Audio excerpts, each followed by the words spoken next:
All right, 160 slides. Let's go. Hello, and welcome back to Pathfinder. My name is Philip, and I'm here to talk about Pathfinder 2nd Edition.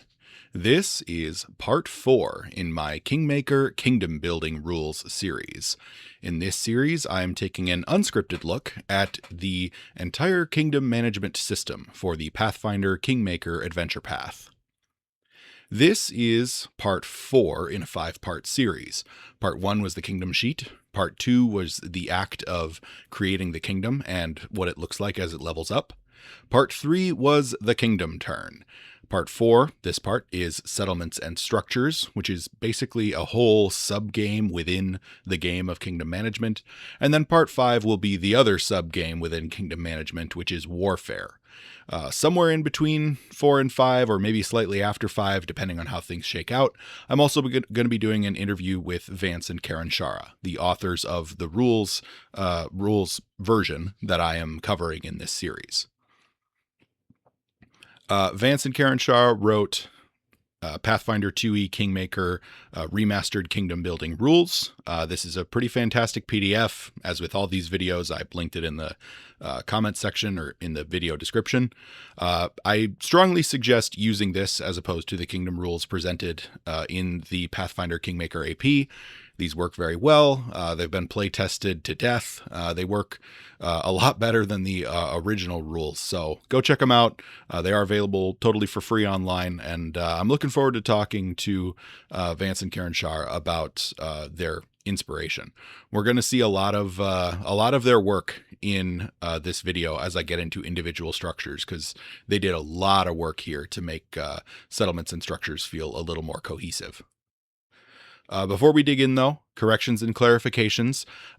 If you watched part 3, if you jumped right into part 4, I do ask that you go back and watch part 3.5. When I was doing part 3, I really struggled with a couple of the kingdom activities in specific. One of those, or 3 of them in particular, the activities that allow you to do rerolls of skill checks, I wasn't super happy with how I covered those. So rather than put them in a whole big section at the beginning of this video, like I sometimes do with corrections, I actually just made a part 3.5. It's like a 21-minute video where I scripted out what I wanted to say, gave some basic like examples of individual steps within those activities, and then covered each of them and the differences between them. So go check out part 3.5 before you watch this. I really want to make sure that kingdom activities have a really solid groundwork, because we're going to be covering the results of build a structure, and I'm not going to have a lot of time to circle back and explain that. So I really want this video to remain focused. Another thing that is really important to clarify at the beginning of this video. So you have a capital city in your kingdom. That capital city can grow one size larger than the normal limit for cities. I think I talked about that in the previous video with the relocate capital activity. You can move your capital city. However, only your original capital can grow one size larger than the normal city size limit. If you relocate your capital, that new capital does not have this special ability.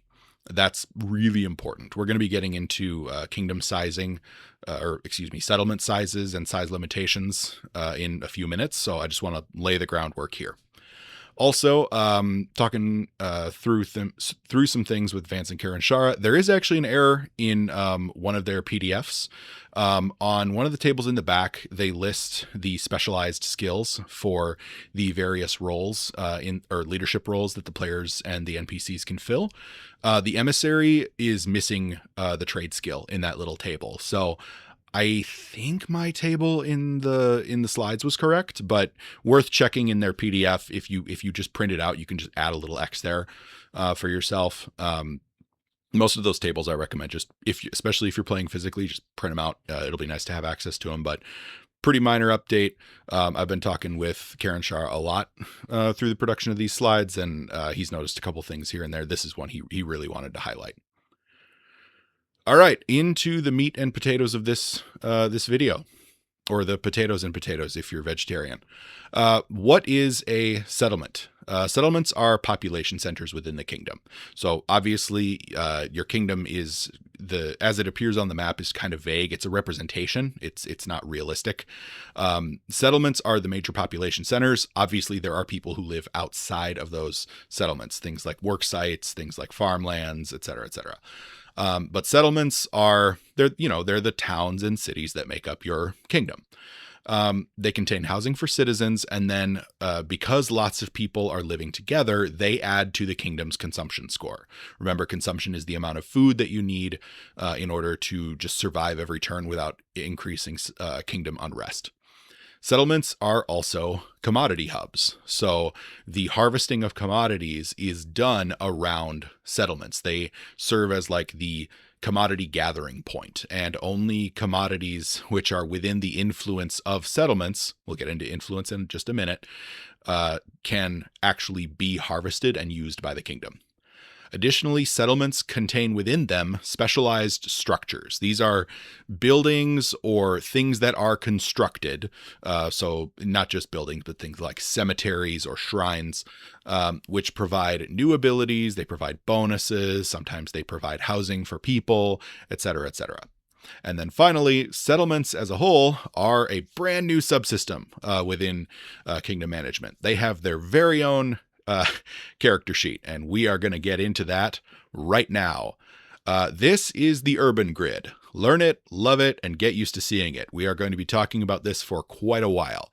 So just like player characters have character sheets, just like your kingdom has a kingdom character sheet, the urban grid is a settlements character sheet, and at the very highest level, it is an abstraction of a settlement. It represents the relative layout of buildings within the settlement and the available space within the settlement. How many of these do you use? You use one per settlement. You do have to modify it slightly when your settlement gets really big and turns into a metropolis, but that only happens to a couple settlements typically in a kingdom, so you won't have to use that rule too terribly often, but it makes a lot of sense. When I say it's an abstraction and it represents like relative positioning and layout, these large green squares that you see kind of interspersed with little brown lines, the green squares are referred to as blocks. And you can see that the green squares are broken up by little white hashed lines. Those, the little squares, the little ones broken up by the white lines, those are called lots.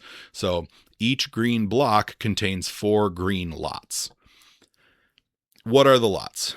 Lots are used as sites for structures. So every structure will eventually, we'll get to them, is listed as taking up a number of lots. That means it fills up a number of these smaller squares within the blocks. They are typically in 1 block, 2 block, or, one, I already said it wrong, 1 lot, 2 lot, or 4 lot increments. So if this is an abstraction of a city, you can also like move through it. If the PCs are, let's say you're in kind of like exploration mode within the city, it takes about 15 minutes to move from 1 lot to the next lot. So these are, this is very much an abstraction. You're looking at this thinking, oh, I'm going to put a foundry on there. Well, it obviously wouldn't take you 15 minutes to walk around the site of a foundry.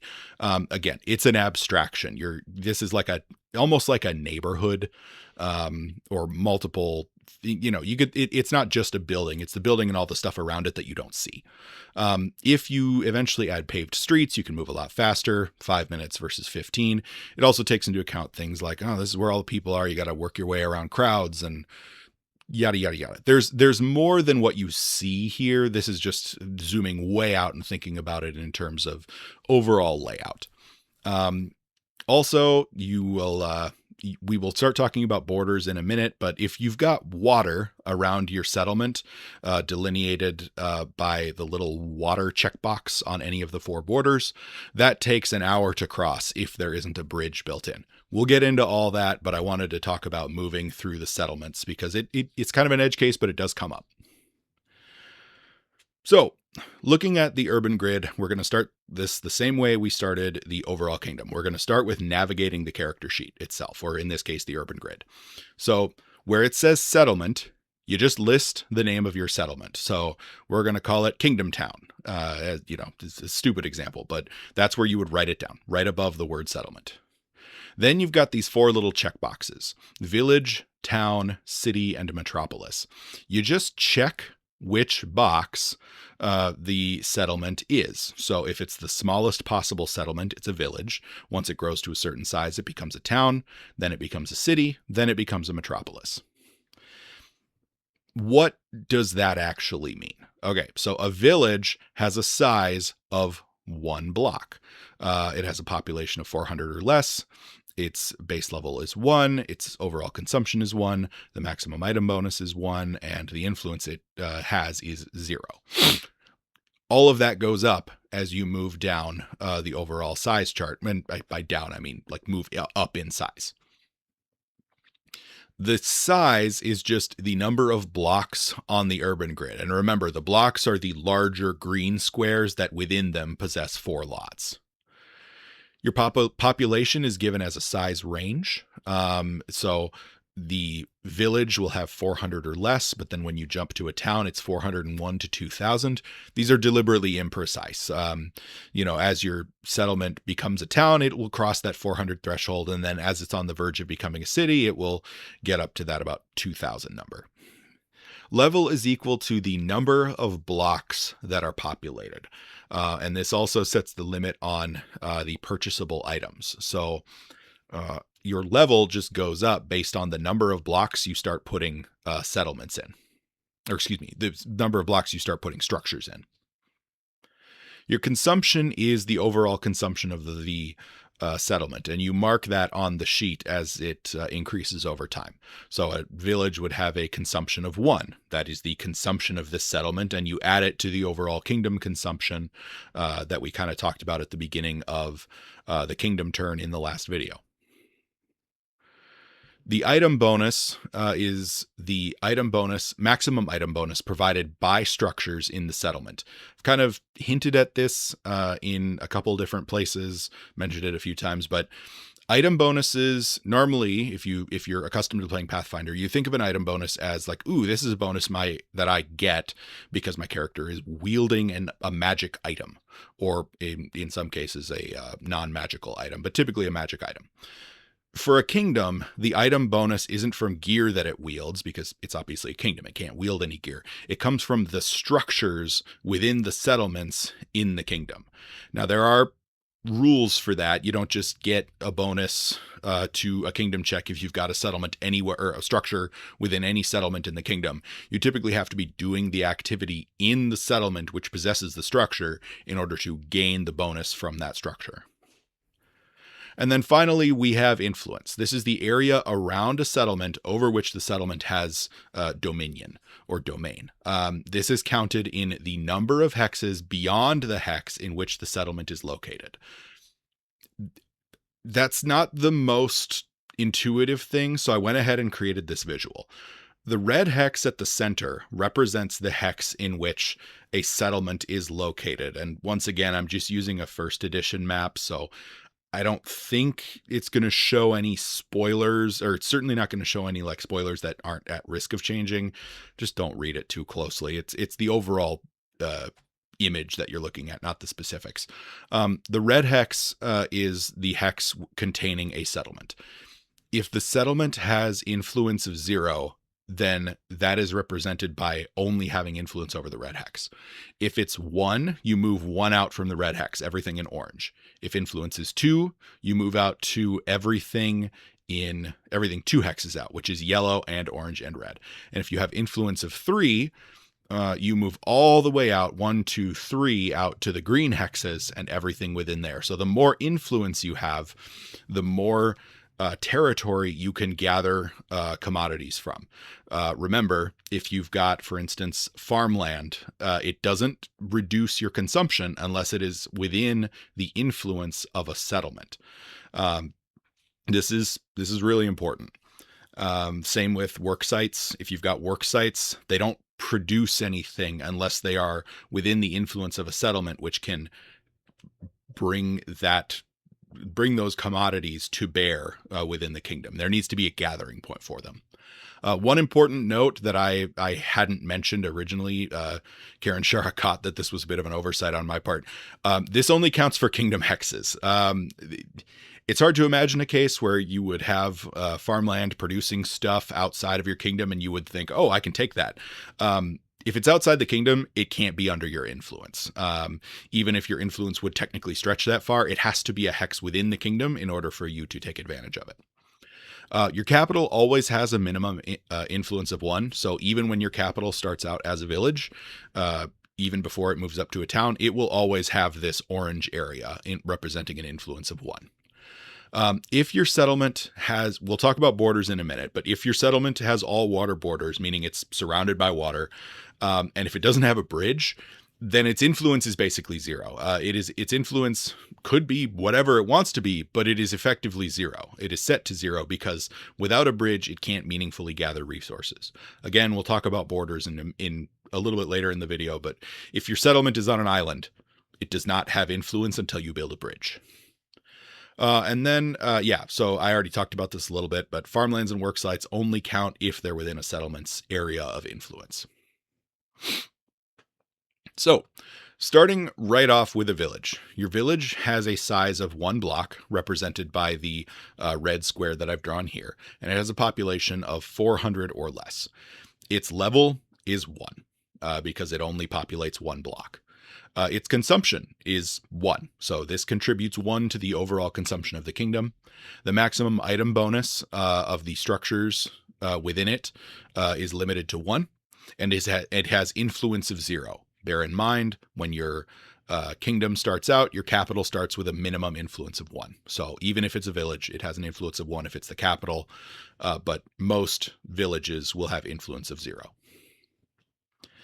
When you upgrade to a town, your size increases from 1 to 2 to 4 blocks. So it automatically goes to 2, but it can grow up to 4 as you start putting more structures into blocks 3 and 4. So it doesn't automatically increase to 4. It automatically increases to 2, and it can grow up to 4 before it has to increase in size to a city. The population of a town is 401 to 2,000, and its level starts at 2, but as you build into additional lots, it can increase to 3 and then 4. The consumption of a town is 2, so it contributes 2 to the overall kingdom consumption at the beginning of the kingdom turn. The maximum item bonus is still set to +1. However, you increase the influence over a village at 0 to a town of +1. So it has 1 influence. Then you increase to a city. This increases in size from 4 to 5, but then can increase while still being a city from 5 to 6 to 7 to 8 to 9. Starts at 5, grows to 9 as you place structures on additional blocks. The population slowly increases from 2,001 all the way to 25,000. It starts at level 5. Again, as you place structures in more blocks, it climbs up to level 9. The consumption of a city jumps. So it was 1 to 2, now it's 2 to 4. So it contributes 4 consumption to the kingdom's overall consumption total at the beginning of the kingdom turn. The maximum item bonus increases to 2, which is great. That's really awesome. And the influence also increases to 2 hexes. So now you can really start reaching out and gathering a lot more commodities and building more farmland under your influence to offset that increased consumption. Then we get to a metropolis, and you've probably immediately noticed, like, ooh, that changed. Yes, it did. So what you have to do with a metropolis, they increase in size to, a metropolis is any settlement which has 10 or more blocks. It starts at 10, but it can just grow indefinitely.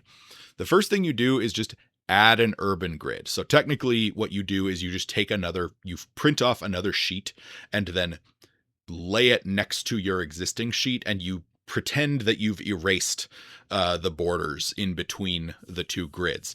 What I did to help with the visualization here was just crop the image on either side and attach them to each other. But you could do that if you wanted to. There's a number of ways you do it, but that is how you're supposed to visualize it. If you grow beyond needing 18 blocks, you just keep doing it. You just add another kingdom sheet, another urban grid to accommodate the number of blocks that you need. The population of this is anything over 25,000. So presumably it just keeps growing and growing and growing as you add more urban grids to it. It starts at level 10. It can get up to level 18 with one additional urban grid, but again, it can keep climbing all the way to 20 if you add a third urban grid onto it. The consumption here is 4 plus 2 per additional urban grid. So what I have shown here is 2 urban grids. That would be consumption of 6. 4 for the original one plus 2 more for the one that I added. If I were to add another one, it would be 4 plus 2 plus 2, total consumption of 8. The maximum item bonus in a metropolis is +3, just like in regular Pathfinder, your maximum item bonus is typically set to +3, and the influence of a metropolis is set to 3 hexes. Note, the influence does not increase by adding more urban grids on, so it's always limited at 3. Same with the item bonus. Now, I've talked a lot about increasing the size of a settlement, but how do we actually do that? All settlements start out as villages, and to upgrade to a town, you have to get your kingdom level, so not your settlement level, your kingdom level, to 3 or more. Once your kingdom level is past 3, or it's 3 or greater, you can increase villages to cities. There's an exception to this that I've mentioned a couple times now. Non-relocated capital cities, so if you haven't moved your capital, it can increase to a town from a village. It can increase to a town at level 1. You can just do that right off the bat. To qualify for that, you have to have structures in all 4 lots of the original block. So in that smallest red square that I've drawn, you have to have structures in all 4 lots. Additionally, your settlement must not be overcrowded. What that means is you need to have a certain number of structures that have the residential trait. We'll talk about overcrowded a little bit later, but just remember that for now. You can't be overcrowded. The next structure you build can be in a new block. The minute you build that, your settlement automatically increases in size. The blocks must be contiguous, but it doesn't have to be a square. So I have drawn it in squares for visibility, or for just, a nice visualization, because I'm a weirdo like that. But you can, increase a block. Let's say I started in the lower left-hand corner. I can then build over to the right into 1 block to the right. Then I can build another block to the right. Then I can build 1 block up and make like an L shape like you would see in Tetris. You don't have to build it in squares. I drew squares for visualization purposes. The minute you build in another block, you have increased from a village to a town. To increase to a city, if let's say you have a town and you want to increase it to a city, easy peasy. Once your kingdom level hits 9, or for your capital, once it hits 3, then you are able to do it. However, there are limitations. Structures must fill at least 2 lots in each of the town's 4 blocks. So you don't have to fill out every single lot on every single block in order to increase from a town to a city. You just have to fill 2 lots on minimum of 2 lots on each block. Once 2 lots on each block have been filled, you've cleared this requirement. Additionally, the settlement must not be overcrowded. Again, we'll get to overcrowded in a minute. Once you meet these requirements, you can build a structure on a new block. You then automatically increase the settlement from a town to a city.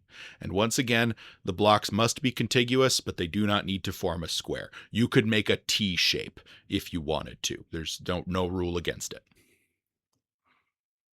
All right, and then upgrading to a metropolis. This is the highest a settlement can go. If your kingdom level is 15 or for the capital if your kingdom is level 9, a non-relocated capital. Remember, once you relocate it, this is gone. Then you need structures to fill at least 2 lots in each of the town's 9 blocks. So once again, 2 lots per block for every block minimum. And again, the settlement can't be overcrowded, so you need a certain number of residential structures. Then the next structure can be built on a new block by adding that new urban grid that I showed earlier, where I kind of pasted an image next to the other one. The blocks, again, must be contiguous, but they don't have to make a square, and the settlement still has 4 borders unless the players and the GM agree for some reason to do more than 4 borders. We're going to talk about it in a minute, but this, no matter what shape your settlement is, like you could make a T, you could make a letter C, you could make a bunch of different shapes. Your settlement is always treated as having 4 borders as an abstraction. It has a north, east, west, and south. I'm referring to them that way. The game doesn't use cardinal directions for this. That's just in my head. That's what they are. You always have a northern border, a southern border, an eastern border, and a western border, no matter what shape your kingdom is. If you wanted to add more, especially once you had an urban grid, I guess you could. I don't know that I would want to. It's going to needlessly complicate your rules, but talk to your GM if you really feel the need. But that is, if you want to get that specific with your civic planning, I would strongly suggest a different system, because that is not what this system is designed to do. Speaking of which, your settlement borders, you always have 4. Doesn't matter the size of your settlement, doesn't matter the shape of your settlement. I have highlighted them in red here. You'll notice that each border has 4 features. The first of those is water. This means you have riverbanks or a lakeshore on that border of your settlement. If you have a bridge, it allows for the crossing of a water border. You can't have a bridge without water, but you can have water without a bridge. If you have walls, you have 2 options. Wooden walls or stone walls. These serve as defensive works. We'll talk about defensive works when I finally get to warfare. That's going to be in part 5, maybe end of July, probably sometime in August. Warfare is kind of a bear to deal with. Features are specific to each border. So you can have a water border on 1 or more. You can have a bridge on 1, but not on a different one. And you can have walls on some, but not on others. A settlement with 4 water borders and no bridge has an influence of 0 until a bridge is built. If you build your village, or if you build your settlement on an island, it can't harvest any commodities or food, or I guess from farmlands, until you build a bridge, because it's an island. All right. I've been talking a lot about overcrowded. Let's deal with that. How do we account for housing? All settlements have tags on them, have traits. One of those is the residential trait. This applies to structures which house a significant number of people. How many residential buildings do you need? You need 1 residential lot, not structure. There are multi-lot structures with the residential trait. You need 1 residential lot per block of a settlement, which is occupied by structures. So again, lots, not structures. As an example, if there are only structures in red, the red square that I have highlighted, then you need 1 residential lot. However, if you build a structure, if you have structures in red and then you build a structure in blue, you need 2 residential lots in order for the settlement to not be overcrowded. So if you never want it to be overcrowded, you either build 2 residential structures in red before you even build in blue, or you build 1 in red, fill the rest of it out, and then when you go to build in blue, the first thing you build is a residential structure. That's assuming you really don't want overcrowded. If you're willing to, you can survive overcrowded. We'll be covering it right here. What if I don't have enough residential structures? You just check the overcrowded box. Overcrowded settlements cannot increase in size, and they automatically generate 1 unrest at the upkeep phase of the kingdom turn. So at the start of the kingdom turn, you just increase unrest by 1. that's a bad thing. But as we're going to talk about, there are ways to deal with that. So it's not a it's not the be all end all if you accidentally make a settlement overcrowded. You can fix it on the next turn. It's not the end of the world. All right, then we talk about your infrastructure improvements. So the infrastructure trait applies to structures which benefit the whole settlement, but typically do not occupy a lot. So a good way to think about this is something like sewers. If you build a sewer system in your settlement, you don't put it on a lot because that's not how sewers work. It is underground and it crosses lots. That's a good example of an infrastructure improvement. You build it like you would build a normal structure. You use the build structure activity, but you don't draw it or fill a square in on the map. That's not how it works. You just check the little box that says, I have magical street lamps, or I have paved streets, or I have a sewer system. There are many more of these. The original rules just had those 3. Vance and Kerenshara added, I think, 9 more. I know it's not 8. It's more than 8. It's either 9 or 10. They added a bunch more. You might want to add checkboxes, maybe along the sides of the kingdom sheet, to remind you which ones you have. But yeah, that's what infrastructure is. Infrastructure structures are limited partially by kingdom size. You can only spend an amount of resource points equal to the size of the kingdom resource die on infrastructure construction in a single turn. We talked about this a little bit in the build, structure, and accelerate project activities. So go back and review those kingdom activities to understand the limits. But like infrastructure, you can only spend so much. Residential, you can only spend so much. Edifice, you can only spend so much. I'll remind you of those as we go. All right. Finishing out the urban grid sheet, we have 2 more items down at the bottom. The first one is garrisoned armies. If you have an army, which we'll get to in warfare, that you have garrisoned within the settlement, you just write down which armies you have down here. And then if there are ongoing kingdom events that are impacting this settlement specifically, this is where you write them down here.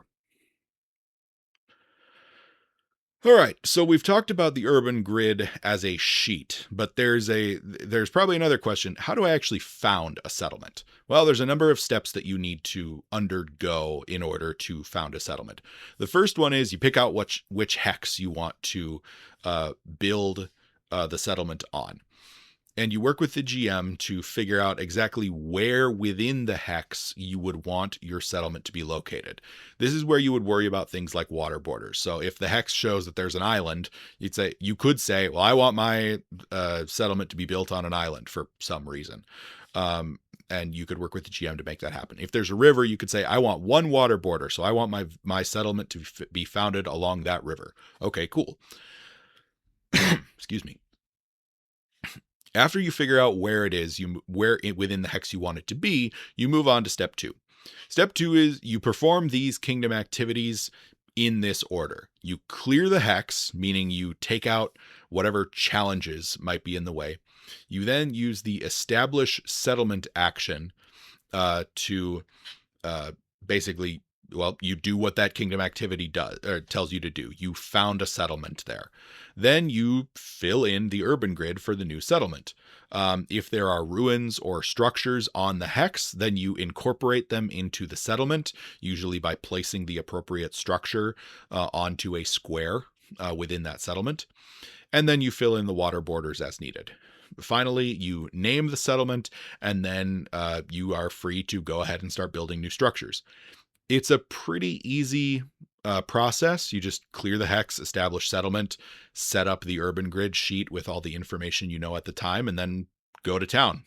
No pun intended. All right. There are, of course, more settlement rules that are kind of special as we go. So settlements, this is one of the cool things about settlements. Settlements can grant a bonus resource die. So your kingdom has resource dice. Recall that at the very beginning of the kingdom turn, you have a certain number of resource dice that you roll to give you resource points that you then spend to do stuff. If your settlement is big enough, it automatically starts generating you additional resource dice that you add to the number of dice that you roll at the beginning of the kingdom turn. Pretty cool. Villages automatically give you 0, towns give you 0, cities automatically give you 1, and metropolises automatically give you 1. However, if you build certain structures with the civic trait, meaning a town hall, a castle, or a palace, those also grant additional bonus resource dice.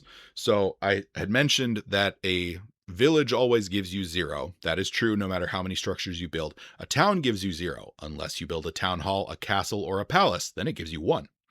If you have a city, it gives you 1 unless you have a town hall, castle, or palace, in which case it gives you 2. Metropolis gives you 1 unless you have a town hall, in which case it gives you 2, a castle, in which case it gives you 3, or a palace, in which case it gives you 4. So the civic traits are very useful for giving you additional resource dice. Very nice. There are also other reasons why you would want to have these civic trait activities.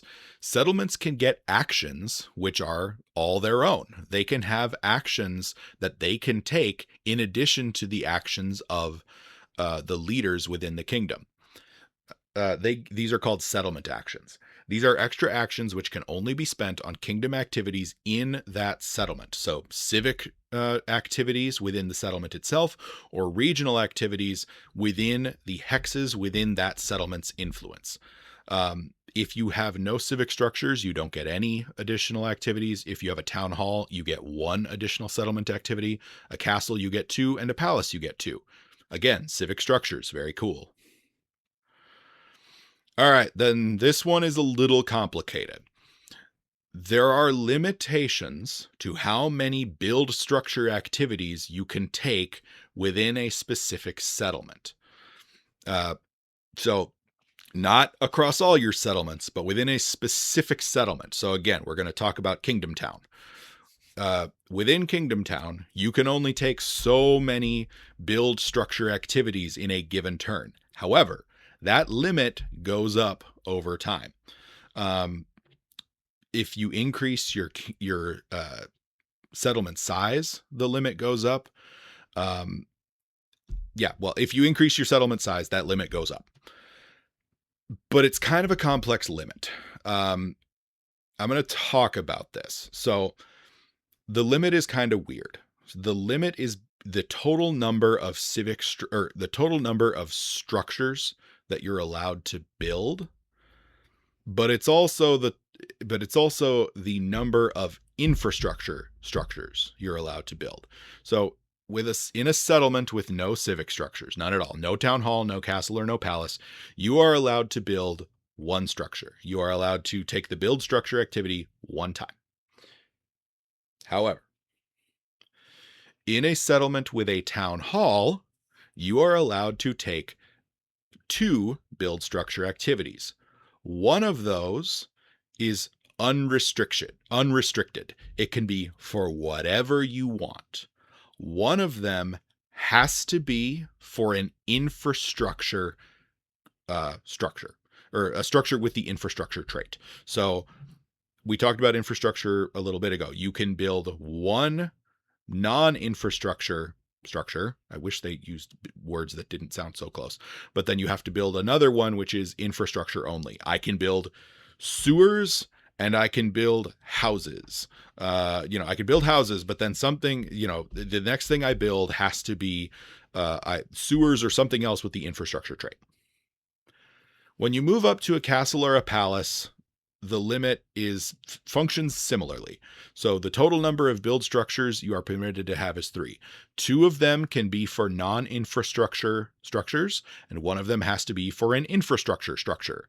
I'm very tired of saying those 2 words in close succession. There's a special rule for palaces. I'll get to palaces way later. They have so many special rules. I'm not going to deal with them all right now. You might want to read this section in the rules a little bit. Me saying infrastructure structure like 8 times probably didn't make things clear. Just go read this. All right, now we come to how do structures work? Every structure has an entry in the rules, and they all look kind of like this.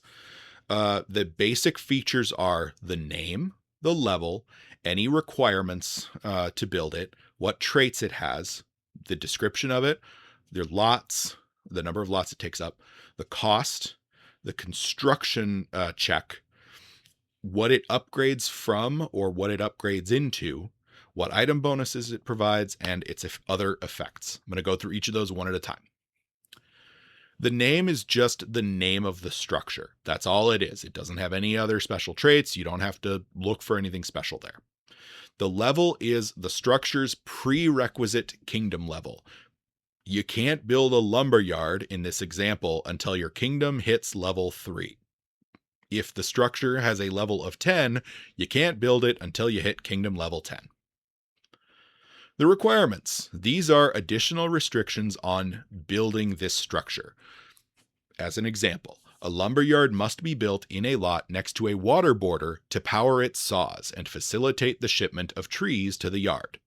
For those of you familiar with how logging works, makes sense. You float the logs down the river, they get picked up into the lumberyard and processed. And the water also turns the water wheel, which moves all the machinery.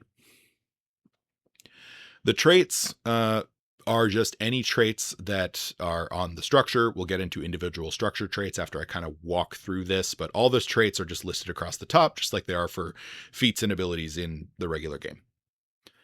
The description is just a brief description of the structure. In this case, a lumberyard is an open area used to store additional lumber. The yard includes a lumber mill used to process lumber into timbers for construction purposes.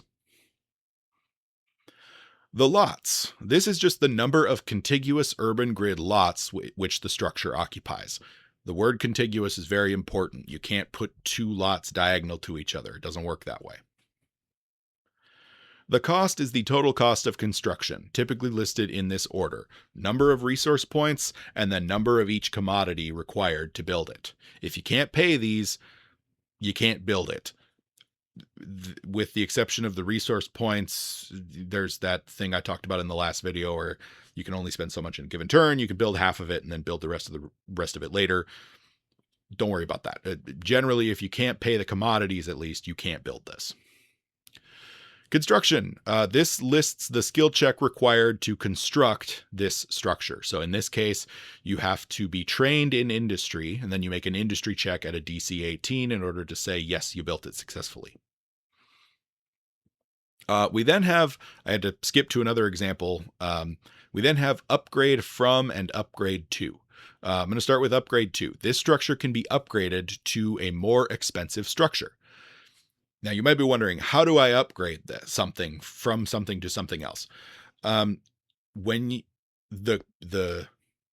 thing you need to understand is you have a cost. The cost is to build something from the ground up. If you're upgrading from something, then you take the cost of the base thing and subtract it from the cost of the new thing. So I'm not paying for, like, let's say I'm upgrading my popular tavern to a luxury tavern. I'm not paying the cost of a luxury tavern. I'm paying the cost of a luxury tavern minus the cost of a popular tavern. That's all you do. You pay the difference after you take the build structure activity.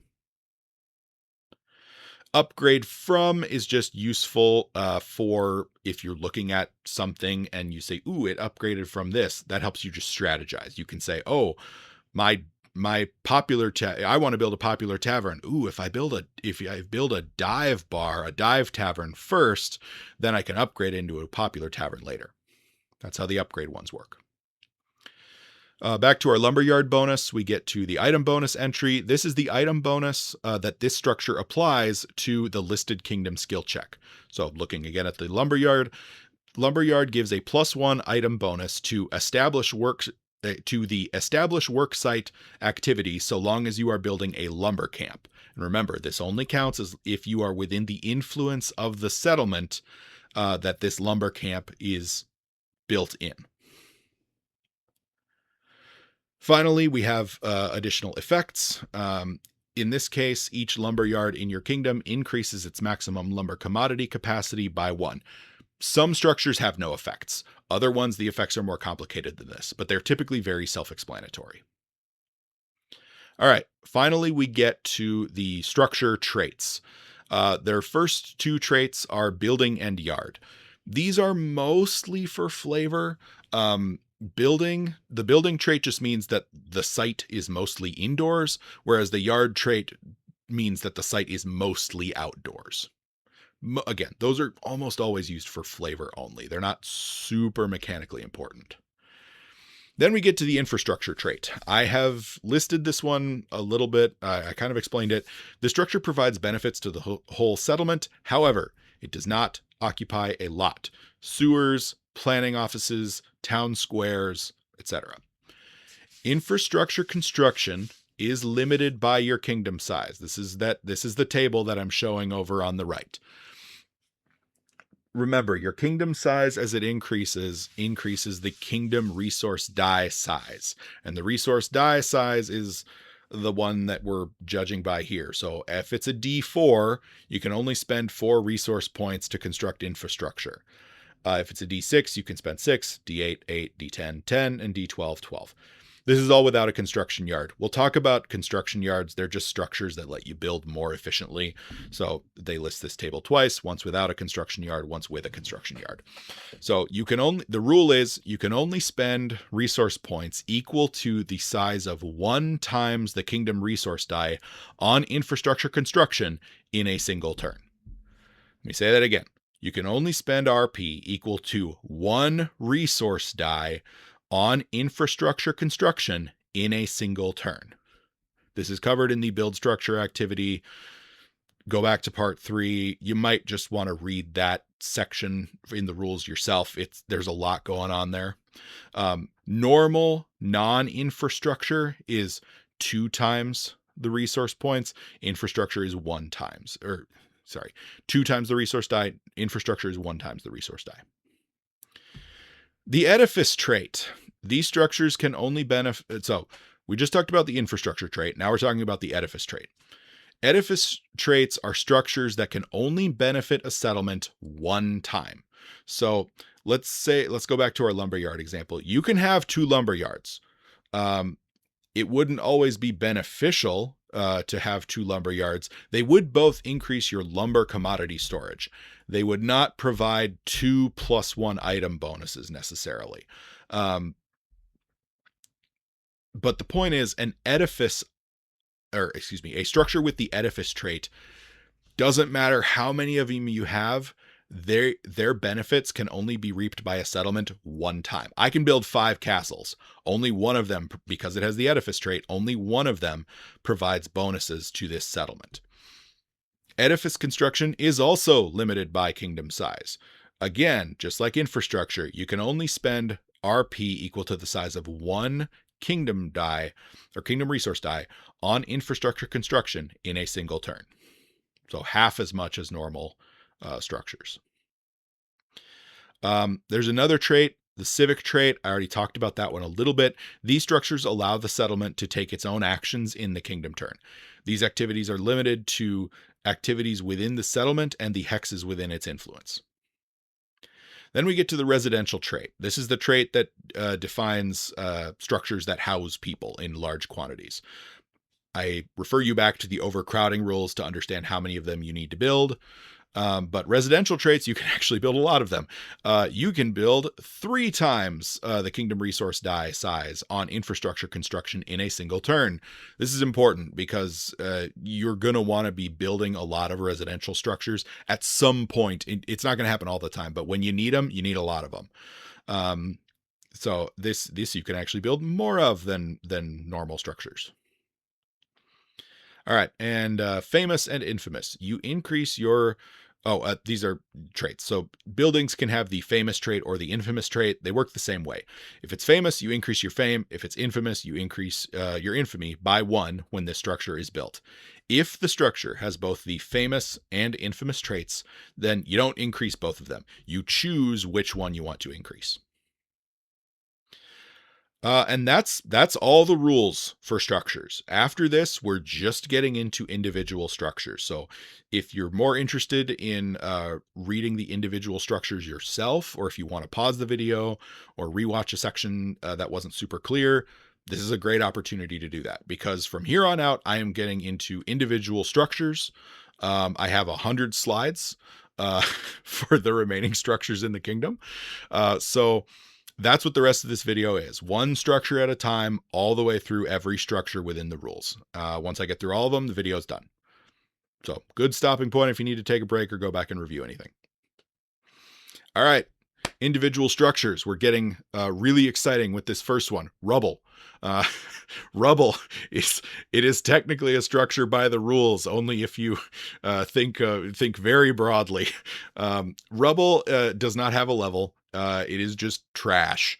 It has the yard trait because it is mostly outside. It takes up a lot, one lot. It has no cost. There is no construction check required to make this. You typically make this by failing a check, actually. It can't be upgraded from or to anything. It provides no item bonus. Rubble is typically created when you try to demolish something and then you fail that demolition check. It must itself then be cleared away with a demolish activity before you can use the lot for something else. I think in the last video I used the phrase clear lot activity. I meant to say demolish activity. That's the one that you want. Tenement. This is a level 0 structure. It has the building and residential traits. This is the first one that houses people. Tightly packed multifamily dwelling. It takes 1 lot. It costs 1 resource point and 1 lumber. The construction check is an industry check at DC 14. It can be upgraded into houses. It provides no item bonus, but when you build it, you increase a ruin of your choice by 1 each time you build a tenement. The first time you build a tenement each turn, you reduce unrest by 1. Brewery. This is a level 1 structure. It has the building trait. This is a structure dedicated to the creation of alcoholic beverages.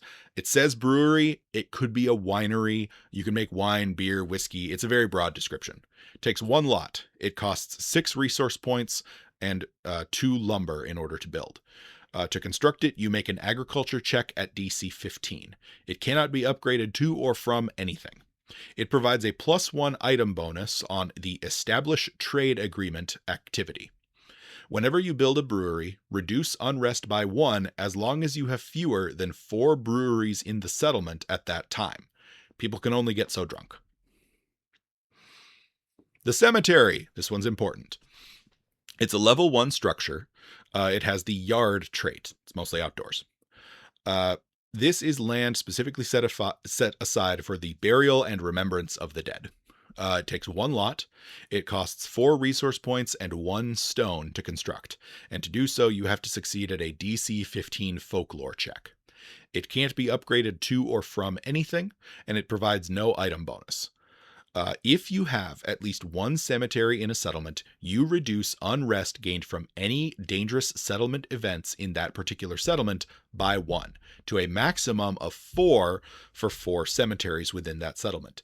This can potentially be very significant. If you can see, for some reason, that a kingdom event is coming to influence a settlement, you can build more cemeteries. If you have a cemetery in each settlement, then they have a certain level of defense from kingdom events that would cause unrest. This can be a big deal. General store. This is a level 1 structure with the building trait. This is a store just selling a variety of basic goods.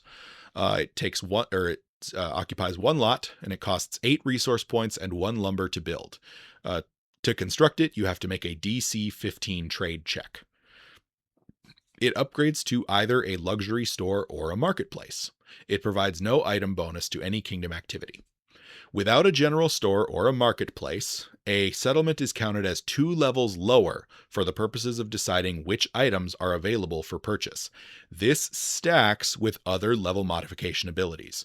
So even if you have fancier places that specialize in magic items, The overall level will still be reduced by 2 if you don't have either a general store or a marketplace. So it's usually useful to keep one of those around if you're intending to use a settlement for shopping in any way, shape, or form. A granary. This is a level 1 structure with the building trait. This is just a storage facility for grain or other types of food. It takes 1 lot and costs 12 resource points and 2 lumber to build. To construct it, you have to make an agriculture check at DC 15. However, you must be trained in agriculture before you can attempt this check. It upgrades to or from nothing. There's a screenshot here. Or the screenshot that I've shown is pulled directly from Vance and Kerenshara's PDF. This has a typo. It says it upgrades to a luxury store or a marketplace. That is not true. The granary upgrades to or from nothing. It does, however, provide an item bonus, a +1 to establishing farmland within the settlement's influence. So that's pretty cool. Food commodity capacity increases by 1 for every granary in the kingdom. Very nice. Herbalist. This is a level 1 building, or level 1 structure with the building trait. This is just a store specializing in medicinal herbs. It takes 1 lot and costs 8 resource points and 1 lumber to build. To construct it, you have to succeed on a DC 15 wilderness check. This can be upgraded to a hospital. It provides a +1 item bonus to the Provide Care kingdom activity. Treat the level of a settlement with an herbalist as 2 higher than its actual level to determine which healing trait potions are available for purchase. That could be very handy. Houses.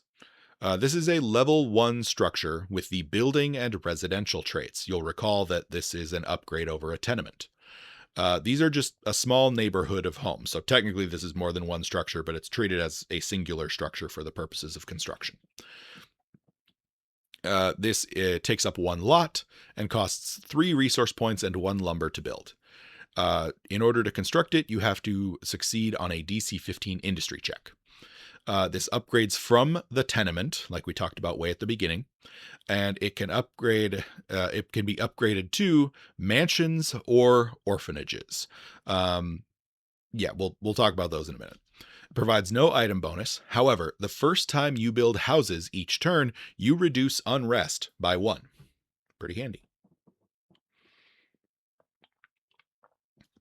You'll notice as I go through this that there are a lot of ways to reduce unrest by building new structures. All right, the inn. This is a level 1 structure with the building and residential traits. It is a shelter for visitors and travelers. It takes up 1 lot and costs 10 resource points and 2 lumber to construct. To do so, you must succeed at a DC 15 trade check. It can't be upgraded to anything, and it upgrades from nothing. It provides a +1 item bonus to the Hire Adventurers and Clear Hex activities, presumably because it makes it easier to have adventurers or other combat traveling combatants housed in the settlement. The Shrine. This is a level 1 structure with the building trait. It's a small building intended for worship. It takes 1 lot and costs 8 resource points, 2 lumber, and 1 stone. To build it, you have to succeed at a DC 15 folklore check. However, you must be trained in folklore to attempt such a check. This can be upgraded into a temple. It provides a +1 item bonus to the Celebrate Holiday activity. Treat the level of a settlement with a shrine as 1 higher than its actual level to determine which common divine magic items are available for purchase, or 2 levels higher in the case of consumable items. A tavern, dive, a dive bar. This is a level 1 structure with the building trait. This is just a cheap drinking establishment. It takes up 1 lot and costs 12 resource points and 1 lumber, almost said labor, 1 lumber to build. To build it, you have to make a DC 15 trade check, but must be trained in trade in order to perform the check. This can be upgraded to a popular tavern. It provides no item bonuses. However, the first time you build a dive tavern in a kingdom turn, reduce unrest by 1, but increase crime by 1. A wooden wall. This is a level 1 structure with the infrastructure trait. These are just walls or stockades made of wood. It's pretty self-explanatory. Because it has the infrastructure trait, it takes up no lots. It costs 2 resource points and 4 lumber to build. To construct it, you have to make a DC 15 defense check. This can be upgraded to a stone wall. Oops. It provides no item bonuses. The first time you build a wooden wall in each settlement, reduce unrest by 1. So it's not the first time you build it in a kingdom turn. It's the first time you build a wooden wall in each settlement, you reduce unrest by 1. When you build a wooden wall, choose a border on your urban grid and check the appropriate box. An urban grid may have up to 4 walls, wooden or stone, 1 on each side. Bridge.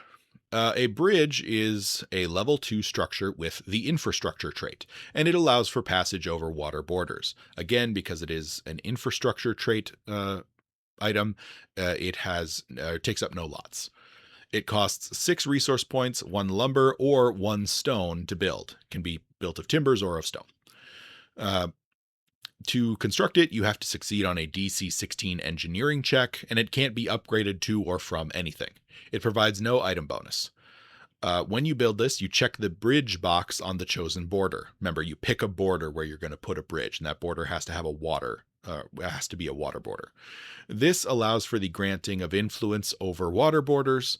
It negates the trade penalty for island settlements and allows for travel over water borders with ease, which would otherwise take 1 hour. A dump. This, oddly enough, is a level 2 structure. It has the yard trait. It's just a designated location for junk disposal. It takes up 1 lot and costs 4 resource points. To successfully build a dump, you have to make a DC 16 industry check. It doesn't upgrade from or to anything. It provides a +1 item bonus to the demolish activity. A dump cannot share any block with any residential structures. A jail, a level 2 structure with the building trait. This is just a secure house for criminals and prisoners.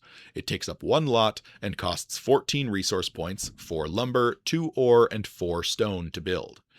To construct it, you have to pass a DC 16 defense check. It doesn't upgrade to or from anything. It provides a +1 item bonus to the Quell Unrest Kingdom activity so long as you are using intrigue. The first time you build a jail in a kingdom turn, you reduce unrest by 1. A library. This is a level 2 structure with the building trait, which is a repository of books and scrolls. We all know what a library is. This takes up 1 lot and costs 6 resource points, 4 lumber, and 2 stone to build. To construct a library, you must pass a DC 16 scholarship check, but must be trained in scholarship to attempt the check. This can be upgraded to an academy. We don't talk about academies for quite a while. That's a very high level thing. An item bonus. It provides a +1 item bonus to the creative solution, the creative solution activity, and the rest and relax activity so long as you are using scholarship for that activity. It also, for player characters, provides a +1 item bonus to lore checks to recall knowledge while the PCs are investigating or deciphering writing in the settlement which contains the library. So that one's kind of fun. Good, really good for roleplay purposes. The mill. This is a level 2 structure with the building trait. It is a grain processing facility. It takes up 1 lot and costs 6 resource points, 2 lumber, and 1 stone. Excuse me. To construct it, you have to make a DC 16 industry check, but you must be trained in industry in order to make the check. It can't be upgraded to or from anything. It provides a +1 item bonus to the harvest crops activity. A settlement with a mill built on a water border reduces that settlement's I'm going to say that again. A settlement with a mill built on a water border reduces its consumption by 1. So if you have a settlement, you can build a mill that's not on a water border. It is assumed to be wind powered at that point. However, The winds are fickle, and it is less efficient. Building a mill on a water border means that the mill can process more grain, thereby producing more food. That is the justification for reducing the consumption of a settlement by 1, so long as the mill is built on a water border. Please note, if you don't build it on a water border, you still get the +1 to harvest crops. It still works for that purpose. An orphanage. This is a level 2 structure. It has the building and residential traits. This is just housing for homeless, orphans, and refugees. It takes up 1 lot and costs 6 resource points and 2 lumber to build. To build it, you have to make a DC 16 industry check. It can be upgraded from houses. The first time you build an orphanage in a kingdom turn, you reduce unrest by 1. A town hall. This is a level 2 structure which has the building, civic, and edifice traits. So civic, we talked about those earlier. These are the ones that can give you additional actions and some other bonuses. Edifice, your settlement can only benefit from one of these at any given time. This is a venue for town meetings and for record keeping. It takes up 2 lots. This is our first 2-lot structure. It costs a whopping 22 resource points plus 4 lumber and 4 stone. You have to pass a DC 16 check in order to construct this, but that check can be defense, industry, magic, or statecraft. However, you have to be trained in the skill that you are using to attempt this check. This can be upgraded to a castle. It provides a +1 item bonus to the manage trade agreements and retrain activities. When you build it, you reduce unrest by 1. Additionally, this grants this settlement 1 extra settlement action per turn, which this can be spent on a construction activity. If you use a second construction activity, it can only be on an infrastructure item. We talked about that earlier. The limit on civic activity per turn increases by 1. This is great. And then the I see what I said here. So a settlement which is bigger than a village, so town or larger, produces 1 resource die per turn. This is cumulative with the resource die from a city or a metropolis. We talked about that earlier, how bigger settlements start producing additional resource die. If you have a town hall, that number goes up. So we talked about all that earlier. Just calling back to that slide. So this is what I was referencing. Your limitations on build structure. This is complicated, so I'm calling back to it again here. You build a town hall. You can do 2 build structure activities. One of them can be on anything, and one of them, if you do a second one, has to be infrastructure. This is what I'm calling back to here. All right, getting back to the individual structures, we have the alchemy lab. This is a level 3 structure with the building trait.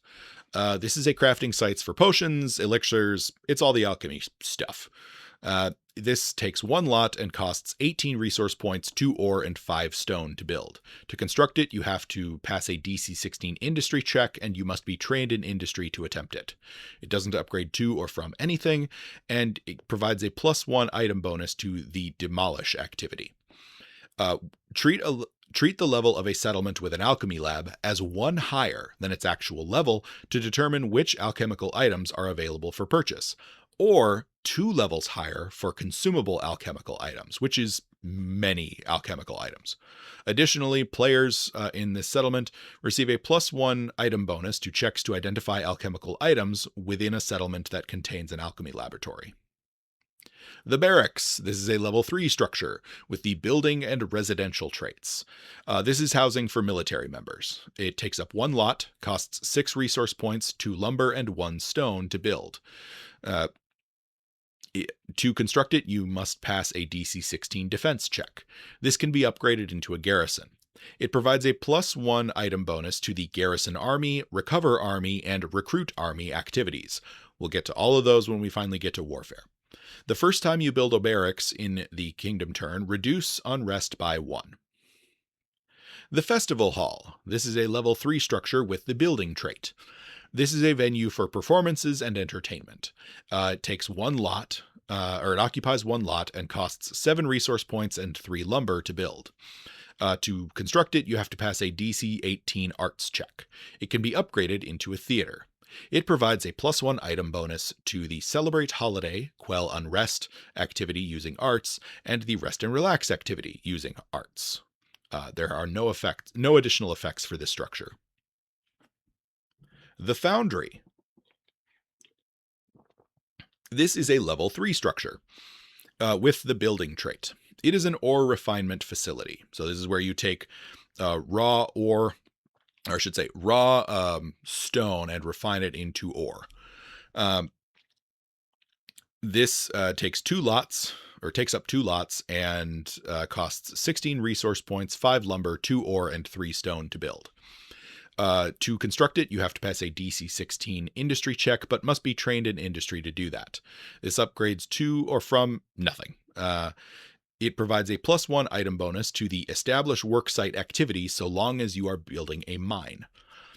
Each foundry in your kingdom increases your maximum ore commodity capacity by 1. So this is very similar to the lumber yard, but for mining. There's also a special effect here. A foundry cannot share a block with a residential structure. A lumber yard. Just talked about that. This is a level 3 structure, and a lumber yard must be built in a lot next to a water border. We talked about the lumber yard as the example. This has the yard trait. It is an area for lumber storage and processing. It takes up 2 lots and costs 16 resource points, 5 lumber, and 1 ore to build. To construct it, you have to pass a DC 18 industry check, and you must be trained in industry to attempt the check. It can't be upgraded to or from anything, and provides a +1 item bonus to the Establish Worksite activity so long as you are establishing a lumber camp. Each lumber yard in your kingdom increases your maximum lumber commodity capacity by 1. The Keep. This is a level 3 structure. It has the building and edifice traits. Edifice, meaning the settlement can only benefit from one of these at any given time. This is just a defensive structure within the settlement. It takes up 2 lots and costs 32 resource points, 8 lumber, and 8 stone to build. To construct it, you have to pass a DC 18 defense check. However, you must be trained in defense to pass the check. It can't be upgraded to or from anything. It provides a +1 item bonus to the Deploy Army, Garrison Army, or Train Army activities. We will get to all of those in the Warfare video. The first time you build a keep in a kingdom turn, you reduce unrest by 1. Monument. This is a level 3 structure. It has the building and edifice traits. Edifice, again, you can only benefit from one in a given settlement at a given time. This is a stone structure to inspire onlookers. It's very vague. You can flavor it however you want. It takes up 1 lot. It costs 6 resource points and 1 stone to build. To construct this, you need to pass a DC 18 arts check. However, you must be trained in arts to pass the check. This upgrades to or from nothing and provides a +1 item bonus to the Create a Masterpiece kingdom activity. The first time you build a monument in a kingdom turn, you reduce unrest by 1 and reduce a ruin of your choice by 1. A park. This is a level 3 structure, and it has the yard trait. This is simply space set aside for relaxation and recreation. It takes up 1 lot and costs 5 resource points. To construct a park, you must pass a DC 18 wilderness check. It can be upgraded to a menagerie. It provides a +1 item bonus to the Rest and Relax kingdom activity so long as you are using wilderness for that activity. Additionally, the first time you build a park in a kingdom turn, you reduce unrest by 1. Also, if an NPC named Robert Moses shows up in your kingdom and offers to start building parks for you, say no, run him out of the kingdom. That was a history of civic planning joke for those of you who didn't get it. Yeah, I'm a deeply fun and relatable person because I thought that was very funny. But seriously, go read The Power Broker. I am almost done with it, and it is one of the best books I have ever read. The Pier. This is a level 3 structure. It has the yard trait, and it has a requirement. This must be built in a lot next to a water border. This is just a wooden series of piers to allow for easy boat access.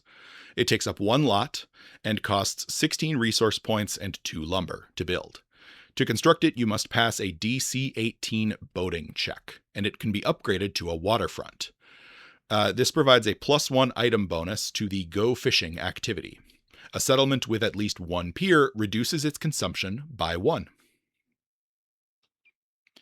All right, now we're going to get into a couple infrastructure structures that Vance and Kerenshara added. These are all very similar, but do slightly different things. The first is the planning office. This is a level 3 structure. Requirements. The intended settlement must not be a village, so it has to be a town or bigger, and it must contain at least one civic structure, so a town hall, a castle, or a palace. Excuse me. This has the infrastructure trait. This is simply an office set aside for civic planning. Because it has the infrastructure trait, it does not take up a lot. It costs 6 resource points and 1 lumber to build, and to do so, you must succeed at a DC 18 engineering check, but you must be trained in engineering to perform the check. This can eventually be upgraded into a planning department. This provides a +1 item bonus to the Accelerate Project and Repair Reputation activity using the Decay, or targeting the Decay Ruin. A planning office, the first time in a turn, so long as you have a, so long as you have a planning office, the first time in a turn that decay would be gained due to a critical failure, reduce the decay gained by 1. So if your decay ruin would go up due to a critical failure, you reduce the number gained by 1. This only applies to leadership activities taken in this settlement, civic activities in this settlement, and region activities within the settlement's influence. A settlement may only have a single planning office and may not have both a planning office and a planning department. Next one, the Publicity Office, a level 3 structure with the infrastructure trait. The intended settlement must not be a village, so again, town or bigger, and must contain at least one civic structure. This is an office set aside for public relations. So the other one is for civic planning, this one is for public relations. It doesn't take up any lots, because it's an infrastructure, and it costs 6 resource points and 1 lumber. The reason these don't take up any lots is because these are offices within your town hall or castle or palace. That's the logic behind it. To construct this, you have to pass a DC 18 intrigue check, but you must be trained in intrigue in order to attempt the check. This can eventually be upgraded into an information department. It provides a +1 item bonus to the Repair Reputation activity targeting the Strife Ruin. Similar to the planning office, the first time in a turn that strife would be gained due to a critical failure, reduce the strife gained by 1. This only applies to leadership activities taken in the settlement containing this publicity office, or civic activities within that settlement, or region activities within that settlement's influence. A settlement may only have one publicity office and may not have both a publicity office and an information department. A town square. Level 3 structure, infrastructure trait. The intended settlement must not be a village, town or bigger, and must contain at least one civic structure. This is a small outdoor space for public meetings. It doesn't require a lot, and it costs 6 resource points and 1 lumber to build. To construct it, you must pass a DC 18 arts check, but you must be trained in arts in order to attempt the check.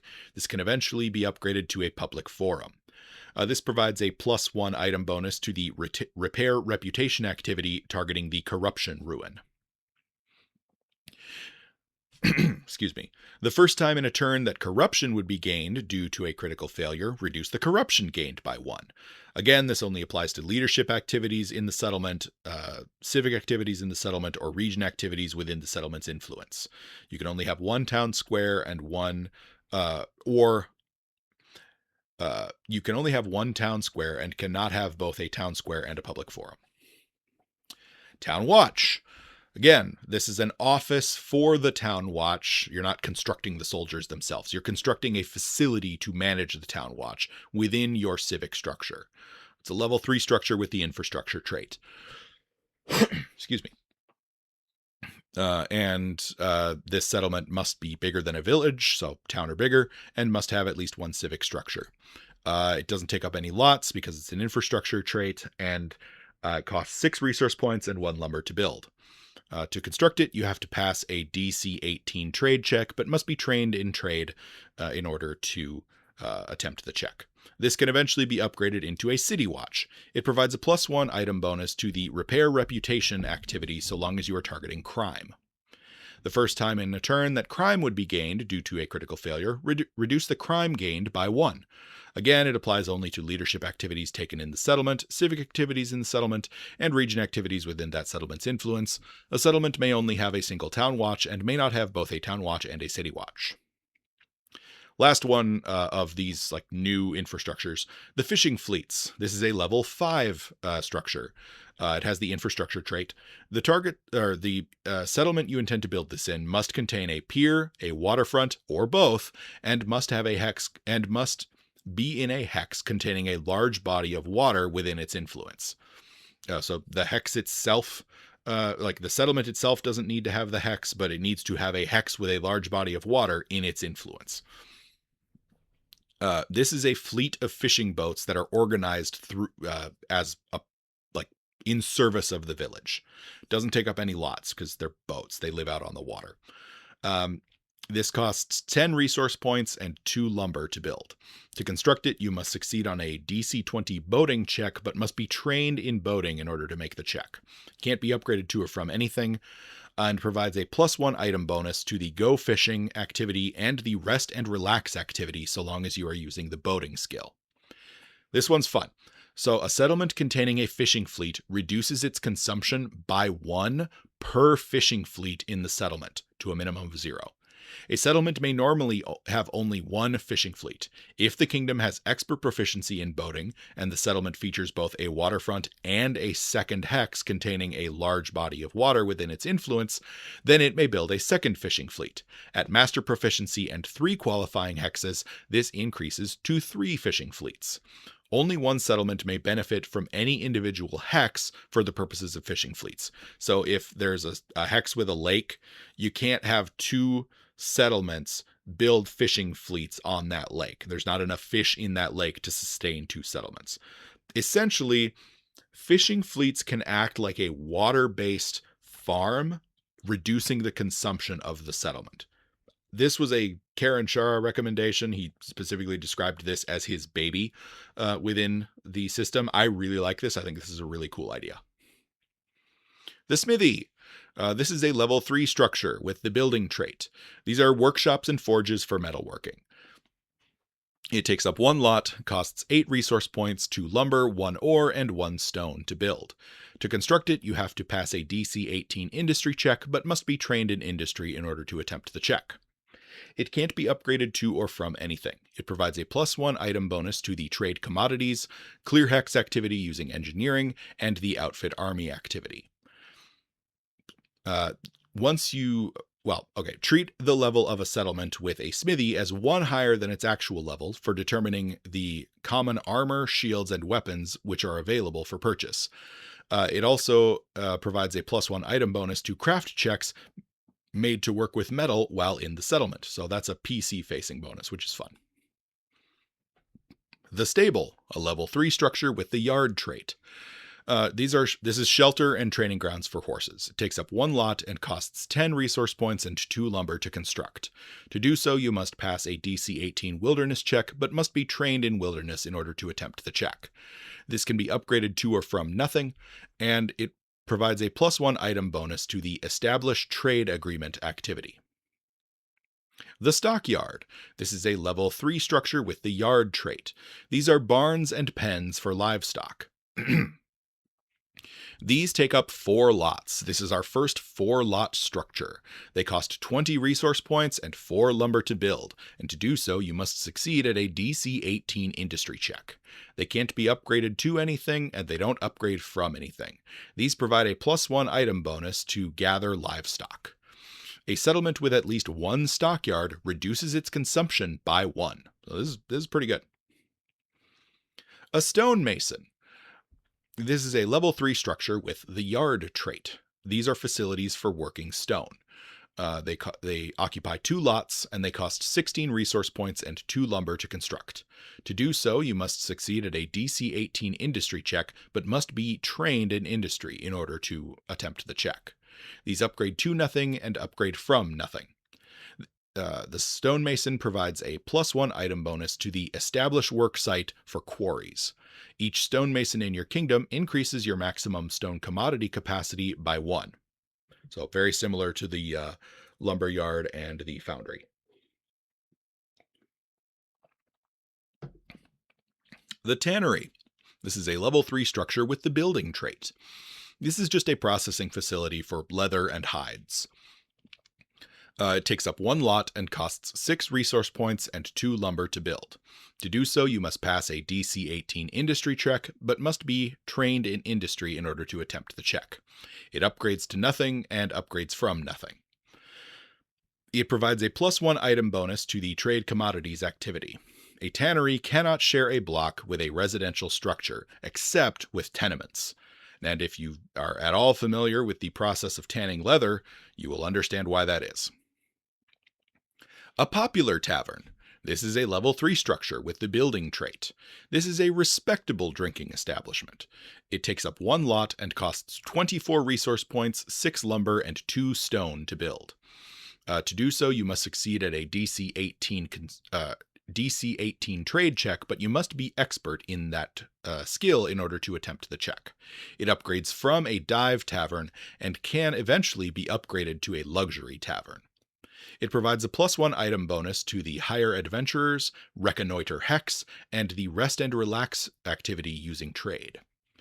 The first time you build a popular tavern in a kingdom turn, you reduce unrest by 2. It also provides a +1 item bonus to the Earn Income activity using performance for PCs, and to the Gather Information activity for PCs within this settlement. A trade shop. This is a level 3 structure with the building trait. This is a shop focusing on service industries. It takes up 1 lot and costs 10 resource points and 2 lumber to build.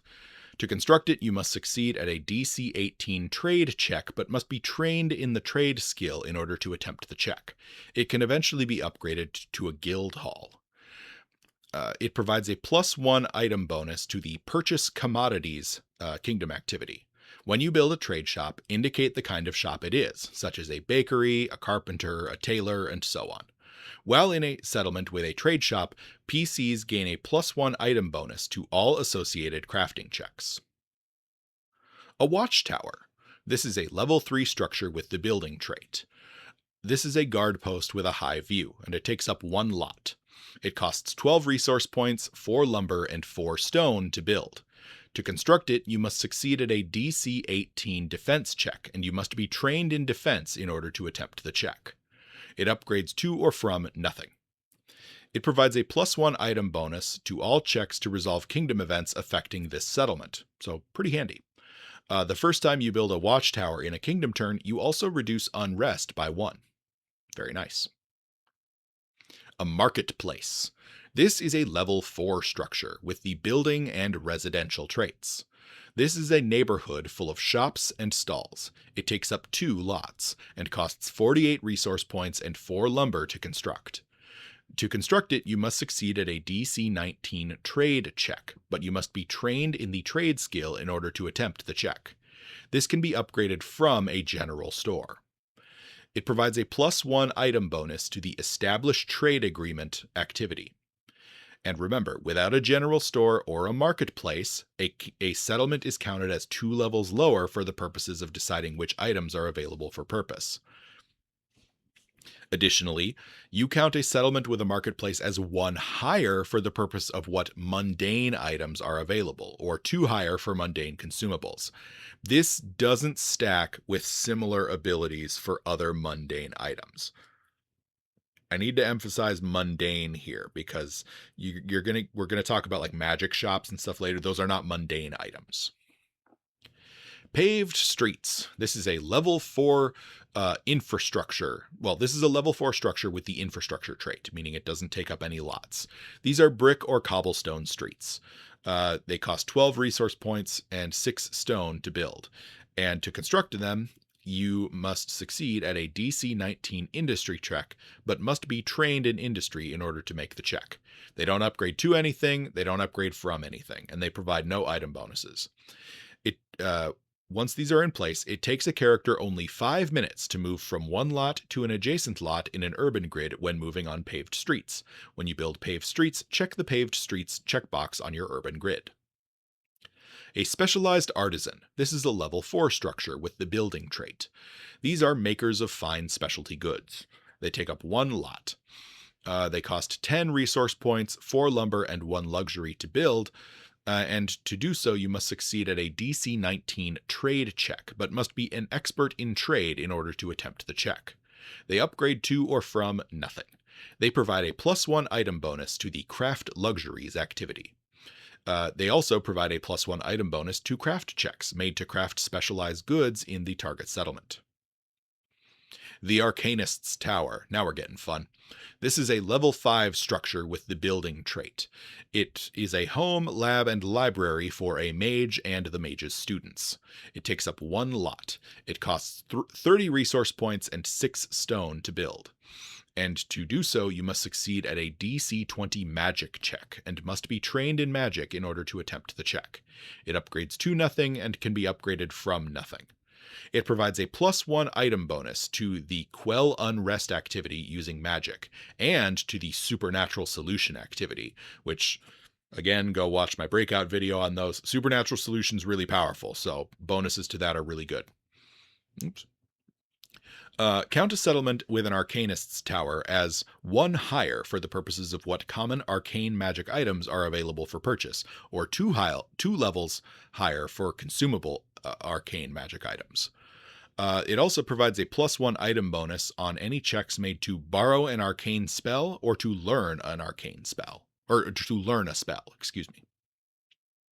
A bank. This is a level 5 structure with the building trait. These are just secure storage spaces for money. They take up 1 lot and cost 28 resource points, 4 ore, and 6 stone to build.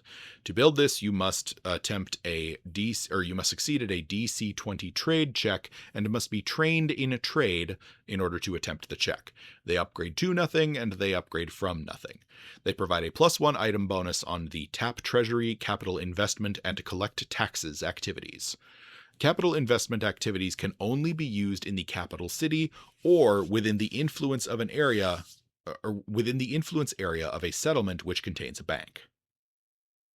A garrison. This is a level 5 structure with the building and residential traits. This is a barracks training yards and storage facility for military purposes. It occupies 2 lots and costs 28 resource points, 6 lumber, and 3 stone to build. To do so, you must succeed on a DC 20 warfare check and must be trained in warfare in order to attempt the check. This can be upgraded from a barracks. It provides a +1 item bonus to the Fortify Hex, Outfit Army, and Train Army activities. The first time you build a garrison in a kingdom turn, reduce unrest by 1. A guild hall. This is a level 5 structure with the building trait. This is a headquarters for a trade guild. It takes 2 lots, or it occupies 2 lots within your settlement. It costs 34 resource points and 8 lumber to build. And to do so, you must succeed at a DC 20 trade check and must be expert in trade in order to attempt the check. It can be upgraded from a trade shop. It provides a +1 item bonus to all economy checks associated with the guild hall's specific trade focus. So it's not to all economy checks, it's to the economy checks which are associated with the specialty of the guild that occupies the guild hall. When you build a guild hall, you indicate what sort of organization, such as bakers, grocers, smiths, etc., it serves as a headquarters for. While in a settlement with a guild hall, you gain a +1 item bonus to all related skill checks to earn income or to repair. Magical street lamps. This is a level 5 structure with the infrastructure trait, meaning it does not take up a lot. These are magical automatic light sources. You can kind of flavor them however you want. They cost 20 resource points to construct, and to do so you must succeed at a DC 20 magic check and you must be expert in magic to attempt the check. They upgrade to nothing, and they can be upgraded from nothing. They provide no item bonus. When you build magical street lamps, check the magical street lamps box on the urban grid. The first time you build magical street lamps in a kingdom turn, you reduce crime by 1. I really like these. I don't know that they're super powerful. I just think they're really cool.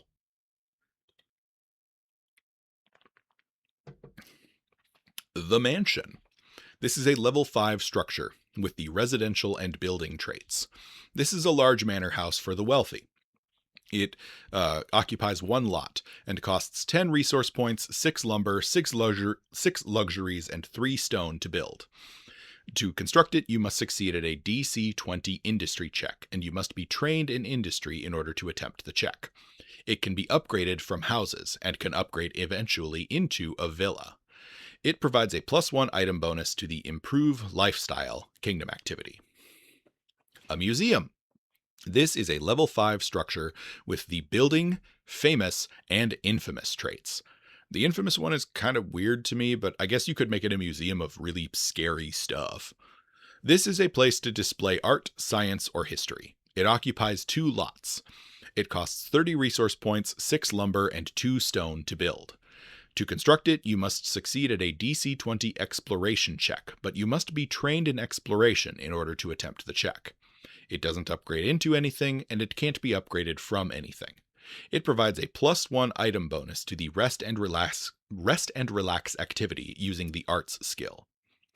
A magic item of level 6 or higher that has a particular import or bears significant historical or regional value, at the GM's discretion, can be donated to a museum. Each time such an item is donated, reduce unrest by 1. If that item is later removed from the display, increase unrest by 1. This is really handy for the players if they get a bunch of cool treasure from the stolen lands. So if you've got unrest and you've got a bunch of artifacts that are relevant to your kingdom's history that you're not using for some reason, build a museum and put them in your museum. That will just it goes really far in helping to reduce unrest. It's a very useful engine for reducing unrest. An Oddity Emporium. This is new. Vance and Kerenshara created this one. That's why it doesn't have a visual. This is a level 5 structure with the building trait. This is a shop for an occultist. It takes up 1 lot and costs 34 resource points, 3 lumber, and 2 luxuries to build. To construct it, you must succeed at a DC 20 magic check, and you must be trained in magic in order to attempt the check. It can be upgraded to a magic shop. This provides a +1 item bonus to both prognostication and supernatural solution. Those are both really important activities. I talked about them in detail in part 3 and for supernatural solution in part 3.5, making the Oddity Emporium very powerful. Count a settlement with an Oddity Emporium as 1 higher for the purposes of what common occult items are available for purchase, or 2 levels higher for common occult consumables. It also provides a +1 item bonus to astronomy lore and fortune-telling lore in the settlement for PCs. A Sacred Grove. This is a level 5 structure with the Yard trait. This is a grove of nature blessed by primal beings. Could be gods, could be spirits, could be fae. You can kind of flavor it however you want. It takes up 1 lot. It costs 36 resource points to construct, and to do so you must succeed at a DC 20 wilderness check, but you must be trained in wilderness in order to succeed, or in order to attempt the check. It can't be upgraded to anything, and it doesn't upgrade from anything. It provides a +1 item bonus to Blessed Solution, to Observe Customs, and to the Quell Unrest activity using the Folklore skill. Count a settlement with a Sacred Grove as 1 higher for the purposes of what common primal magic items are available for purchase, or 2 levels higher for consumables. A Temple. This is a level 5 structure with the Building, Famous, and Infamous traits. This is just a building dedicated to worship. We all know what temples in Pathfinder are. Especially if you watch this channel. This takes up 2 lots. It costs 32 resource points, 6 lumber, and 6 stone to build. To construct it, you must succeed at a DC 20 folklore check, but you must be expert in folklore in order to attempt the check. It can be upgraded from a shrine, and eventually it can upgrade into a cathedral. It provides a +1 item bonus to Blessed Solution, to Celebrate Holiday, to Observe Customs, and to the Provide Care activities. The first time you build a temple each kingdom turn, you reduce unrest by 2. You count the settlement as 1 higher for divine magic items and 2 higher for consumable divine magic items. A Thieves Guild, level 5. This is a structure with the building and infamous traits. This is a formal base for criminal enterprises. It takes up 1 lot. It costs 25 resource points and 4 lumber. Excuse me. And to construct it, you must succeed at a DC 20 intrigue check, but you must be trained in intrigue in order to attempt the check. It upgrades to or from nothing.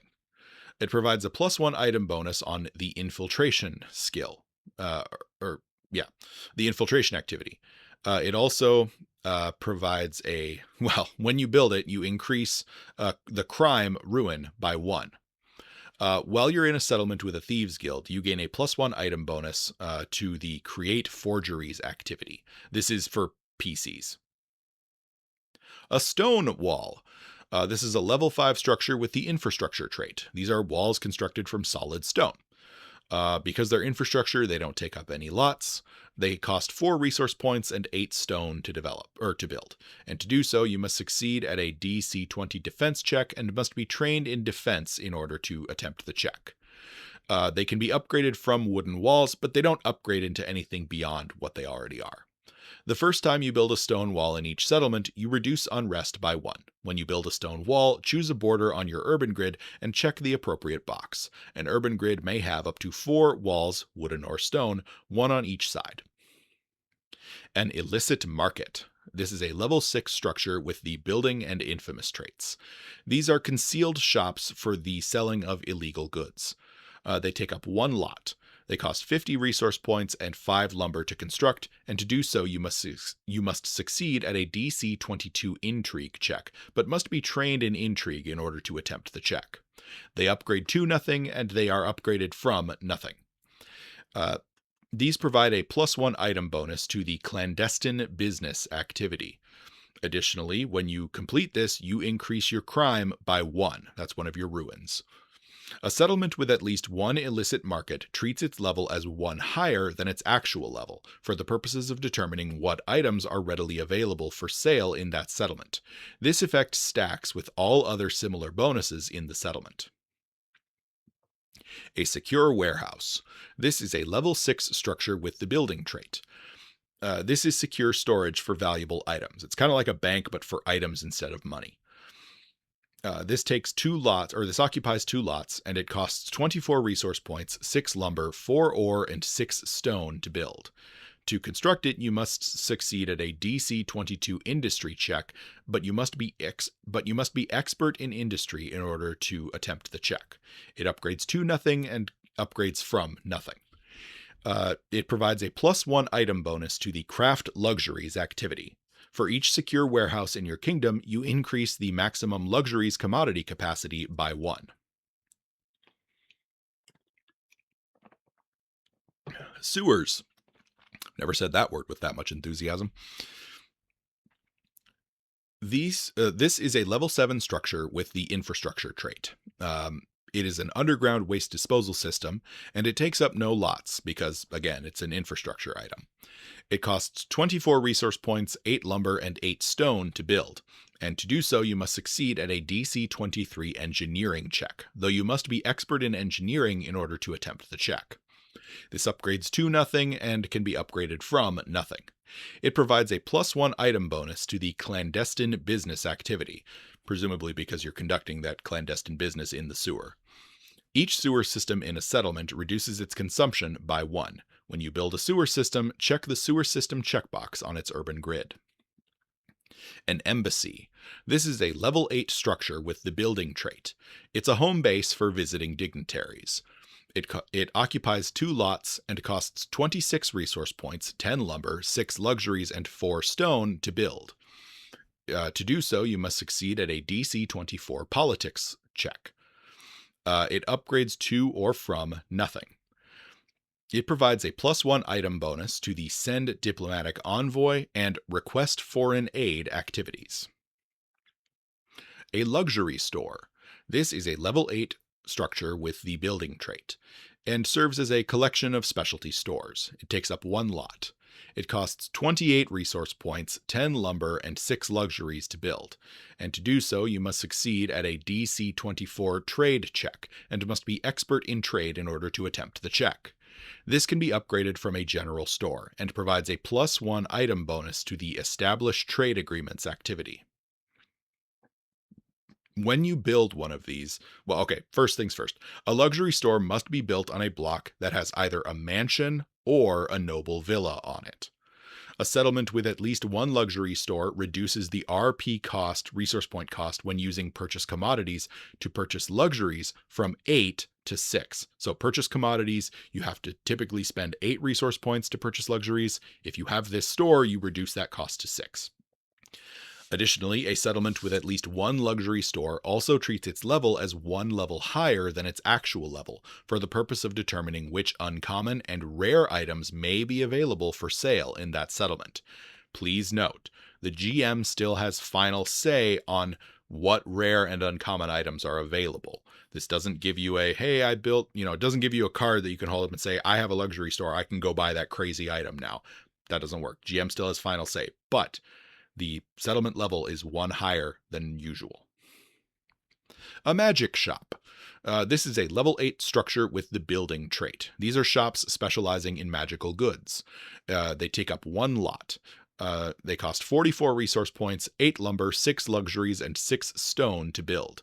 And to do so, you must succeed at a DC 24 magic check and must be expert in magic in order to attempt the check. They can be upgraded from the Oddity Emporium. They also upgrade into, eventually, the Occult Shop. These provide a +1 item bonus to Prognostication and Supernatural Solution. You treat a settlement as 1 level higher for the purposes of determining which common magic items are available for purchase. A waterfront. This is a level 8 structure with the yard trait, and it must be constructed next to a water border. You'll notice that there are 2 pictures here. One is for corner lots, one is for side lots.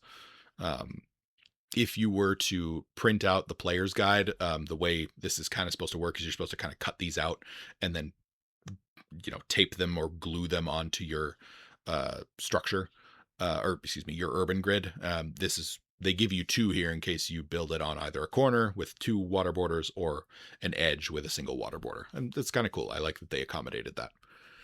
This is a multi-facility port for water access. It takes 4 lots to build. So I don't think this is our first, but this is only like our second 4-lot structure. It costs a whopping 90 resource points and 10 lumber to build. So extremely expensive. And to do so, you must succeed at a DC 24 boating check, and you must be expert in boating in order to attempt the check. This upgrades from a pier, or can upgrade from a pier. Provides a +1 item bonus to the Go Fishing activity, the Established Trade Agreement activity, as long as you're using the boating skill, and the Rest and Relax activity using the boating skill. This automatically reduces settlement consumption by 2. It also increases the effective level of the settlement for purchased item availability by 1. This stacks with bonuses from other sources. So this one's really cool for giving you settlements that can have a bunch of cool items for purchase. The Arena. This is a level 9 structure with the edifice and yard traits. It's an open-air stadium for entertainment. It occupies 4 lots and costs 40 resource points, 6 lumber, and 12 stone to build. To construct it, you must succeed at a DC 26 warfare check, and you must be expert in warfare in order to attempt the check. It upgrades to nothing and upgrades from nothing. It provides a +2 item bonus to the Celebrate Holiday and Quell Unrest activities, as long as you're using warfare to quell unrest.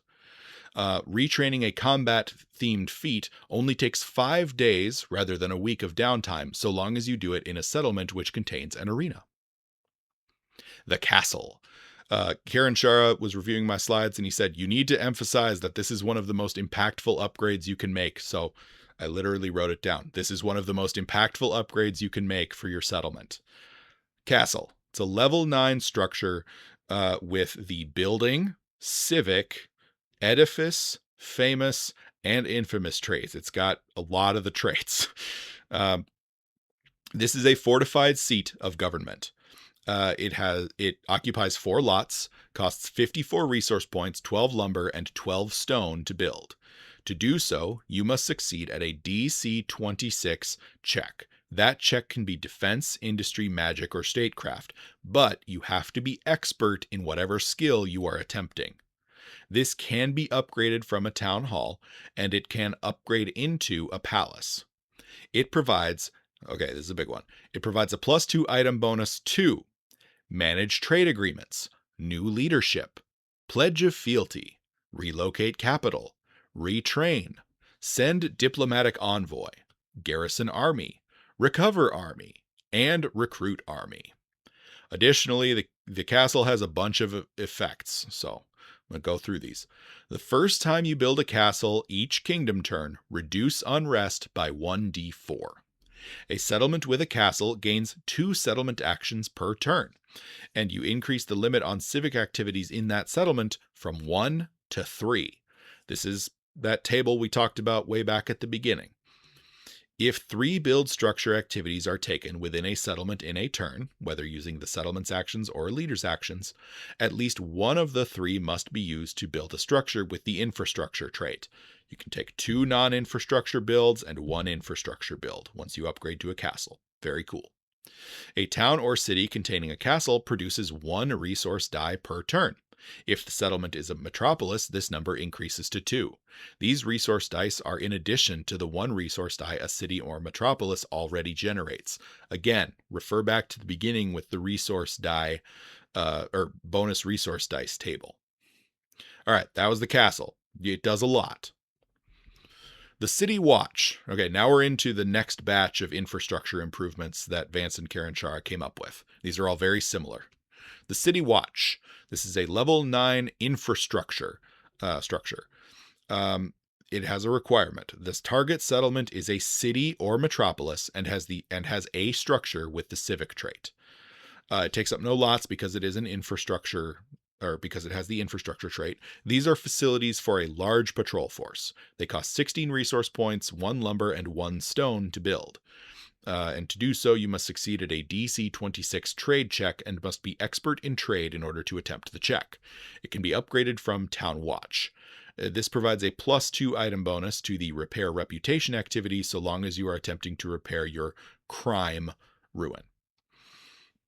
The first time in a turn when crime would be gained due to a critical failure, you reduce the crime gained by 1. For each additional time that crime would be gained due to a critical failure, make a DC 17 flat check. On a success, reduce the crime gained by 1. This only applies, okay, so it's got that same range: leadership activities taken in the settlement, civic activities in the settlement, and region activities within the settlement's influence. Settlement may only benefit from a city, or may only have a single city watch, and may not have both a town watch and a city watch. Information Department. This is a level 9 structure with the infrastructure trait, meaning it doesn't take up a lot. This is a large office dedicated to PR. It's the upgrade from the publicity office. Costs 16 resource points, 1 lumber, and 1 stone. To build it, you must succeed at a DC 26 intrigue check and must be expert in intrigue in order to attempt the check. It upgrades from the publicity office and provides a +2 item bonus to repair reputation, so long as you are targeting strife. The first time in a kingdom turn that strife would be gained due to a critical failure, reduce the strife gained by 1. For each additional time that strife would be gained due to a critical failure, make a DC 17 flat check. On a success, reduce the strife gained by 1. This only applies to leadership activities taken in the settlement, civic activities in the settlement, and region activities within the settlement's influence. A settlement may only have a single information department and may not have both a publicity office and an information department. A planning department. This is a level 9 structure with the infrastructure trait. A target settlement is a city or metropolis and has a structure with the civic trait. This is a larger office for civic planning than the planning office. It upgrades from the planning office, costs 16 resource points, 1 lumber, and 1 stone to build. To do so, you must succeed at a DC 26 engineering check and must be expert in engineering in order to attempt the check. It produces a +2 item bonus to the accelerate project activity and to the repair reputation activity so long as you are targeting decay. The first time that decay would be gained due to a critical failure, reduce the decay gained by 1. For each additional time that the decay would be gained due to a critical failure, make a DC 17 flat check. Works the same as the other ones for decay. I don't want to read that a fourth time. Public Forum, level 9. This is a level 9 structure with the infrastructure trait. It can only be built in a city or metropolis that has a structure with the civic trait. It's a large outdoor space for discussion. This is an upgrade over the town square. To construct it, you must succeed on a DC 16, it costs 16 resource points, 1 lumber, and 1 stone, and to construct it, you must succeed at a DC 26 arts check, but must be expert in arts in order to attempt the check. This is upgraded from the town square and provides a +2 bonus. My text on my slide is wrong. +2 bonus to repair reputation targeting corruption. First time in a turn that corruption would be gained due to a critical failure, reduce the corruption gained by 1. For each additional time that corruption would be gained due to a critical failure, make a DC 17 flat check. On a success, reduce corruption gained by 1.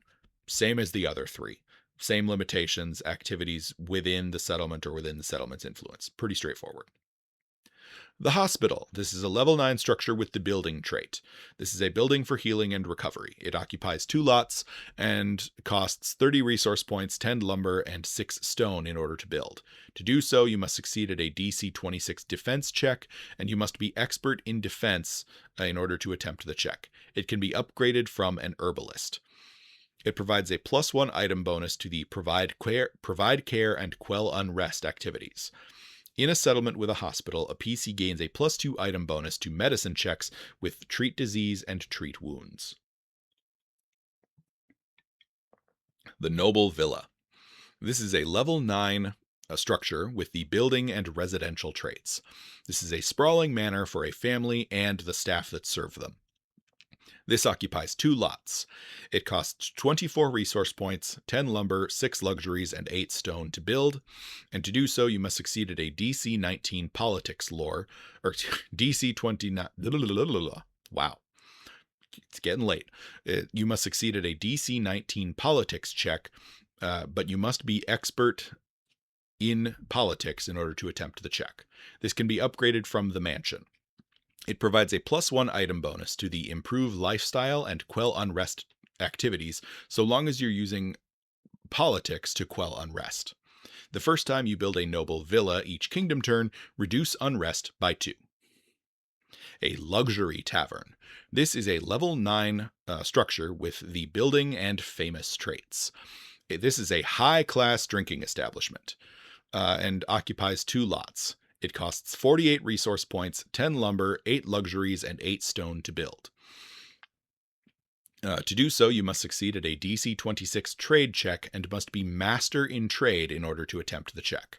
It upgrades from a popular tavern and can eventually upgrade into a world-class tavern. It provides a +2 item bonus to hire adventurers, to reconnoiter hex, and to rest and relax using the trade skill. The first time you build a luxury tavern in a kingdom turn, you reduce unrest by 1d4 + 1. It also provides a +2 item bonus to PCs to earn income using performance and to gather information within the settlement. A theater. This is a level 9 structure with the building trait. It's a large wooden stage venue for entertainment and occupies 2 lots. Excuse me. It costs 24 resource points, plus 8 lumber and 3 stone to build. And to do so, you must succeed at a DC 26 arts check and must be expert in arts in order to attempt the check. It can upgrade from a festival hall, and eventually it can upgrade into an opera house. This provides a +2 item bonus to the celebrate holiday activity, as well as the rest and relax activity using arts. The first time you build a luxury tavern in a kingdom turn, you reduce unrest by 1. This also provides a +2 item bonus to PCs to earn income using performance. The Academy. Told you we'd get back to this one. This is a level 10 structure with the building and edifice traits, meaning the kingdom or the settlement can only benefit from one of these. This is a site for advanced study and research. It occupies 2 lots and costs 52 resource points, 12 lumber, 6 luxuries, and 12 stone to build. To do so, you must succeed at a DC 27 scholarship check, and must be an expert in scholarship in order to attempt the check. This can be upgraded from a library and can eventually upgrade to either a military academy or a university. This provides a +2 item bonus to Creative Solution. In a settlement with an academy, you gain a +2 item bonus to recall knowledge lore checks while investigating, and to research and decipher writing checks. Those are PC-facing bonuses. A construction yard. This one's cool. This is a level 10 structure with the yard trait. This is a central place for supplies and workers. It occupies 4 lots. It costs 40 resource points, 10 lumber, and 10 stone in order to build it. And to do so, you must succeed at a DC 27 engineering check. It doesn't say you have to be trained or anything. I'm wondering if that's a typo. I'll have to ask Kerenshara. But rules as written, doesn't say you have to be trained or anything. It doesn't upgrade from or to anything, and provides a +1 item bonus to accelerate project, build roads, build structure, irrigation, and repair reputation, targeting decay. Increase the limit for RP spent per turn on a given structure in this settlement by 2. The limit is increased by 3 for residential structures or 1 for edifice structures. So way back at the beginning when I said you could spend more resource points per turn if you have a construction yard, this is that more. Just reference the lower table rather than the upper table on one of the early slides. A menagerie. This is a level 12 structure with the edifice and building traits. This is a large zoo for a variety of animals. It occupies 4 lots. It costs 26 resource points, 14 lumber, 10 ore, and 10 stone to build. To do so, you must succeed at a DC 30 wilderness check, and must be an expert in wilderness in order to attempt the check. It upgrades from a park. This provides a +2 item bonus to the rest and relax activity using wilderness. Only this one I like that they added this. Only creatures with an intelligence modifier of -4 or -5 are appropriate to place in a menagerie. A kingdom gains 1 unrest at the start of a kingdom turn for each sapient creature, anything with an intelligence modifier of -3 or higher, on display in a menagerie. Good rule. I like that one. That's cool. A menagerie typically contains a selection of level 5 or lower animals. If your party captures a living creature of level 6 or higher and can transport that creature back to a settlement with a menagerie, you can add that creature to the menagerie as long as your kingdom level is 4 higher than the creature's level or more. Each time such a creature is added to the menagerie, gain 1 renown point, or reduce 1 ruin of your choice by 1. That's cool. Not sure how I feel about capturing animals and putting them in cages, but from purely mechanical standpoint, this makes this a very cool engine for reducing ruin or gaining renown. Actually, I am sure how I feel about that. I don't like capturing animals, but point stands. Military Academy. This is a level 12 structure with the building and edifice traits. This is a school for the study of warfare. It occupies 2 lots. It costs 36 resource points, 12 lumber, 6 ore, and 10 stone to build. And to do so, you must succeed at a DC 30 warfare check, and you must be expert in warfare in order to attempt the check. This upgrades from an academy. It provides a +2 item bonus to the Pledge of Fealty Pledge of Fealty activity using the warfare skill, and to the Train Army activity. The Occult Shop. This is a level 13 structure with the building trait. This is a store for all things weird and magical. It occupies 1 lot. It costs 68 resource points, 12 lumber, 12 luxuries, and 6 stone to build. And to do so, you must succeed at a DC 32 magic check, and must be master in magic to attempt the check. This upgrades from a magic shop. It provides a +2 item bonus to Supernatural Solution and Prognostication. Again, those are very powerful activities, so this is extremely beneficial if you can build it. The effect on this is really good. You get a free supernatural solution in the activity phase of each kingdom turn for no RP cost. And that's not a free attempt.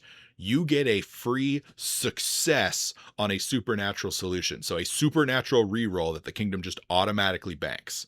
This is really good.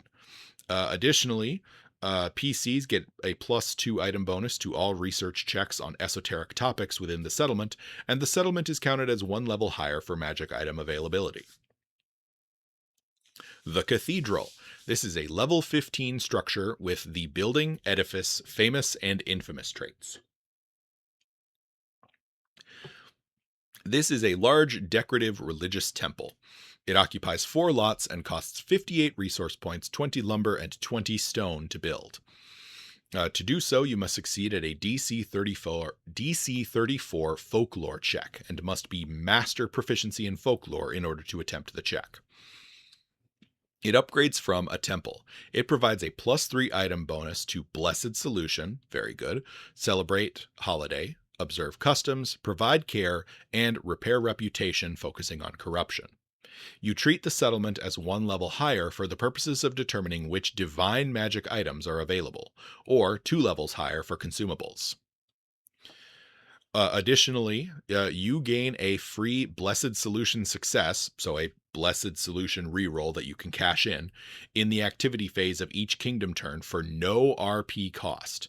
The PCs also get a +3 item bonus to all recall knowledge checks using lore skills or religion while in the settlement, or while investigating faith-related topics. The first time each kingdom turn you build a cathedral, you reduce unrest by 4.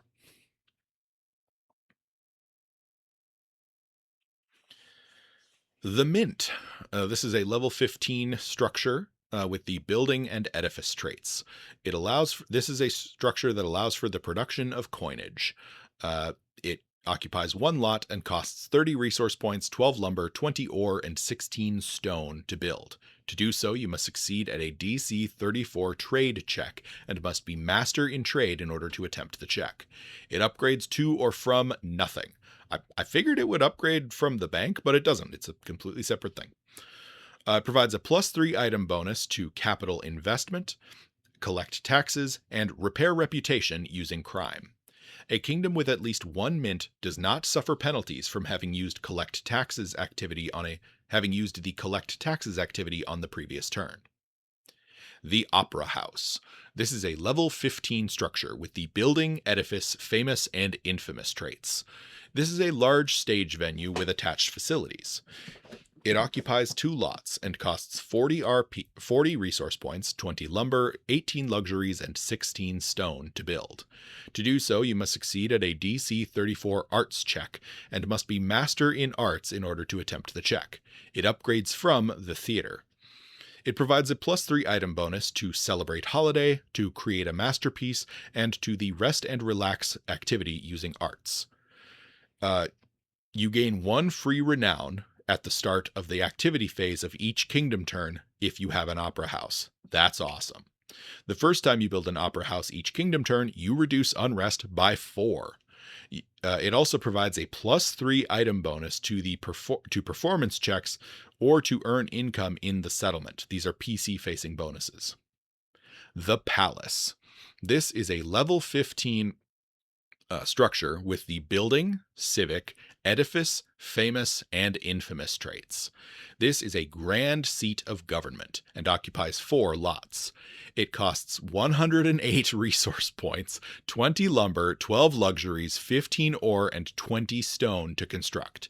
To do so, you must succeed at a DC 34 check, but that check can be in defense, industry, magic, or statecraft, though you must be master in whichever of those skills you choose to use in order to attempt it. This is upgraded from a castle. This provides a +3 item bonus to manage trade agreements, new leadership, pledge of fealty, relocate capital, retrain, send diplomatic envoy, garrison army, recover army, and recruit army. The number of things it impacts is so big that the text actually runs into my little screen grab here. That's how many things it affects. A palace can only be built in the capital. A palace left behind after a capital is relocated is automatically reduced to a castle. A settlement with a palace gains 2 free settlement actions per turn. We talked about that at the beginning of the video. The limit on civic activities per turn increases from 1 to 3. If the capital is a town or a city, it produces 1 resource die per turn. If it's a metropolis, this number increases to 3. These resource dice are cumulative with the 1 resource die a city or metropolis generates on its own. The first time you build a palace, you reduce unrest by 10, and the ruler gains a +3 item bonus to leadership activities, just period. It's great. Additionally, if you use the build structure activity and you're in a palace, that build structure can be undertaken in other settlement, and it ignores that settlement's limit on civic activities per turn. The capital's limit, bonuses, and construction yard apply instead. So let me give you let me talk through that again. If you're in a settlement with a palace, and you take the build structure activity, the palace brings so much administrative capacity that you can take the build structure activity within Kingdom Town. And if Kingdom Town has bonuses to that build structure activity, you get to use those bonuses. If it has a construction yard, you get to use the bonuses on the construction yard. You're still limited by Kingdom Town's overall limit on build activities. However, you don't have to build the structure from that activity in Kingdom Town. You can go build it in Borderville, a dozen hexes away, and it doesn't count toward Borderville's limit. It counts toward Kingdom Town's limit. You can use this to build stuff in Borderville faster than you would normally be able to do. It's very handy. Very cool. This is that special rule that I was talking about way early on, where there's special rules for build activities with palaces. This is that. Additionally, if 3 build structure activities are undertaken in the palace settlement, even if one of them is for another settlement, at least one of those activities must apply to a structure with the infrastructure trait. This is that, one of these has to be infrastructure that we covered way early on. The World-Class Tavern. This is a level 15 structure with the building, edifice, and famous traits. This is a legendary drinking establishment. If you build this in your kingdom, Caden Kalian is coming to your kingdom at the end of the Kingmaker campaign in my table. That's just happening. It occupies 2 lots. It costs 64 resource points, 18 lumber, 15 luxuries, and 15 stone to build. And to do so, you must succeed at a DC 34 trade check and must be master in trade in order to attempt the check. It is upgraded from a luxury tavern. It provides a +3 item bonus to hire adventurers, to rest and relax using trade, to the reconnoiter hex activity, and to the repair reputation activity targeting strife. The first, reduce unrest by 1 at the start of the activity phase of each kingdom turn. So you build this, you just reduce unrest by 1 at the start of the activity phase. Awesome. The first time you build a world-class tavern in each kingdom turn, reduce unrest by 2d4. Awesome. This also provides a +3 item bonus to earn income with performance or to gather information in a settlement with a world-class tavern. The University. This is a level 15 structure with the building, edifice, and famous traits. This is a large institution of higher learning and occupies 4 lots. It costs 78 resource points, 18 lumber, 18 luxuries, and 18 stone to construct. And to do so, you must succeed at a DC 34 scholarship check, and must be master in scholarship in order to attempt the check. This upgrades from an academy. It provides a +3 item bonus to creative solution. At the beginning of the turn, you bank a free creative solution reroll at the beginning of the activity phase. This doesn't cost you any resource points. This is very good. You also get a +3 to all recall knowledge checks using lore during investigation, and to research checks, and to all research checks in the settlement containing the university.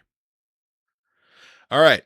That was the last individual structure, but before we close this out, I wanted to just talk about the assets that you have available to you.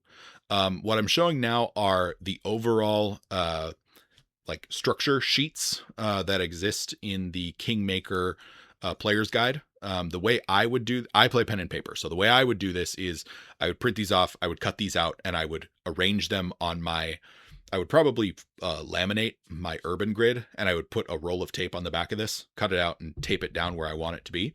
And then as I demolish things and upgrade them, et cetera, I just peel them off and put new ones down. That's how I would do it. Obviously, you can do it digitally. If you're running in Foundry, you don't have to do that, but these exist in the Kingmaker Player's Guide.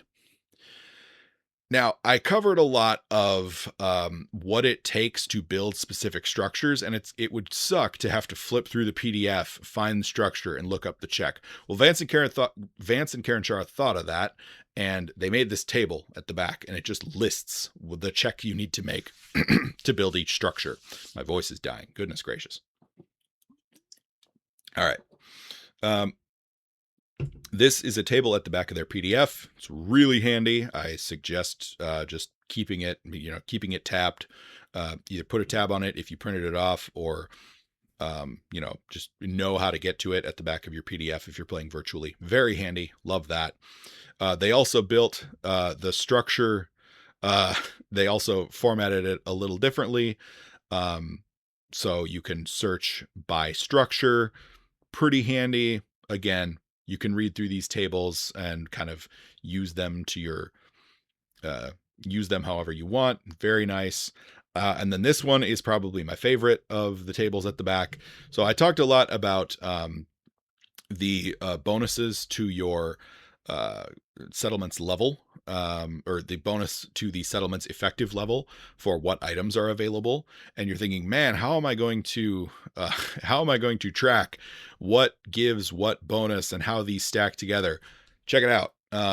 For all the different item types, they listed out every bonus that could be applied based on different structures and how they all add up, what their maximum limits are for each item type. So you just check in the box, and it provides the number of bonuses equal to the number of check marks that you filled in. Super handy. Really like this one. Thank you, Vance and Kerenshara, for thinking all this stuff through. It's great.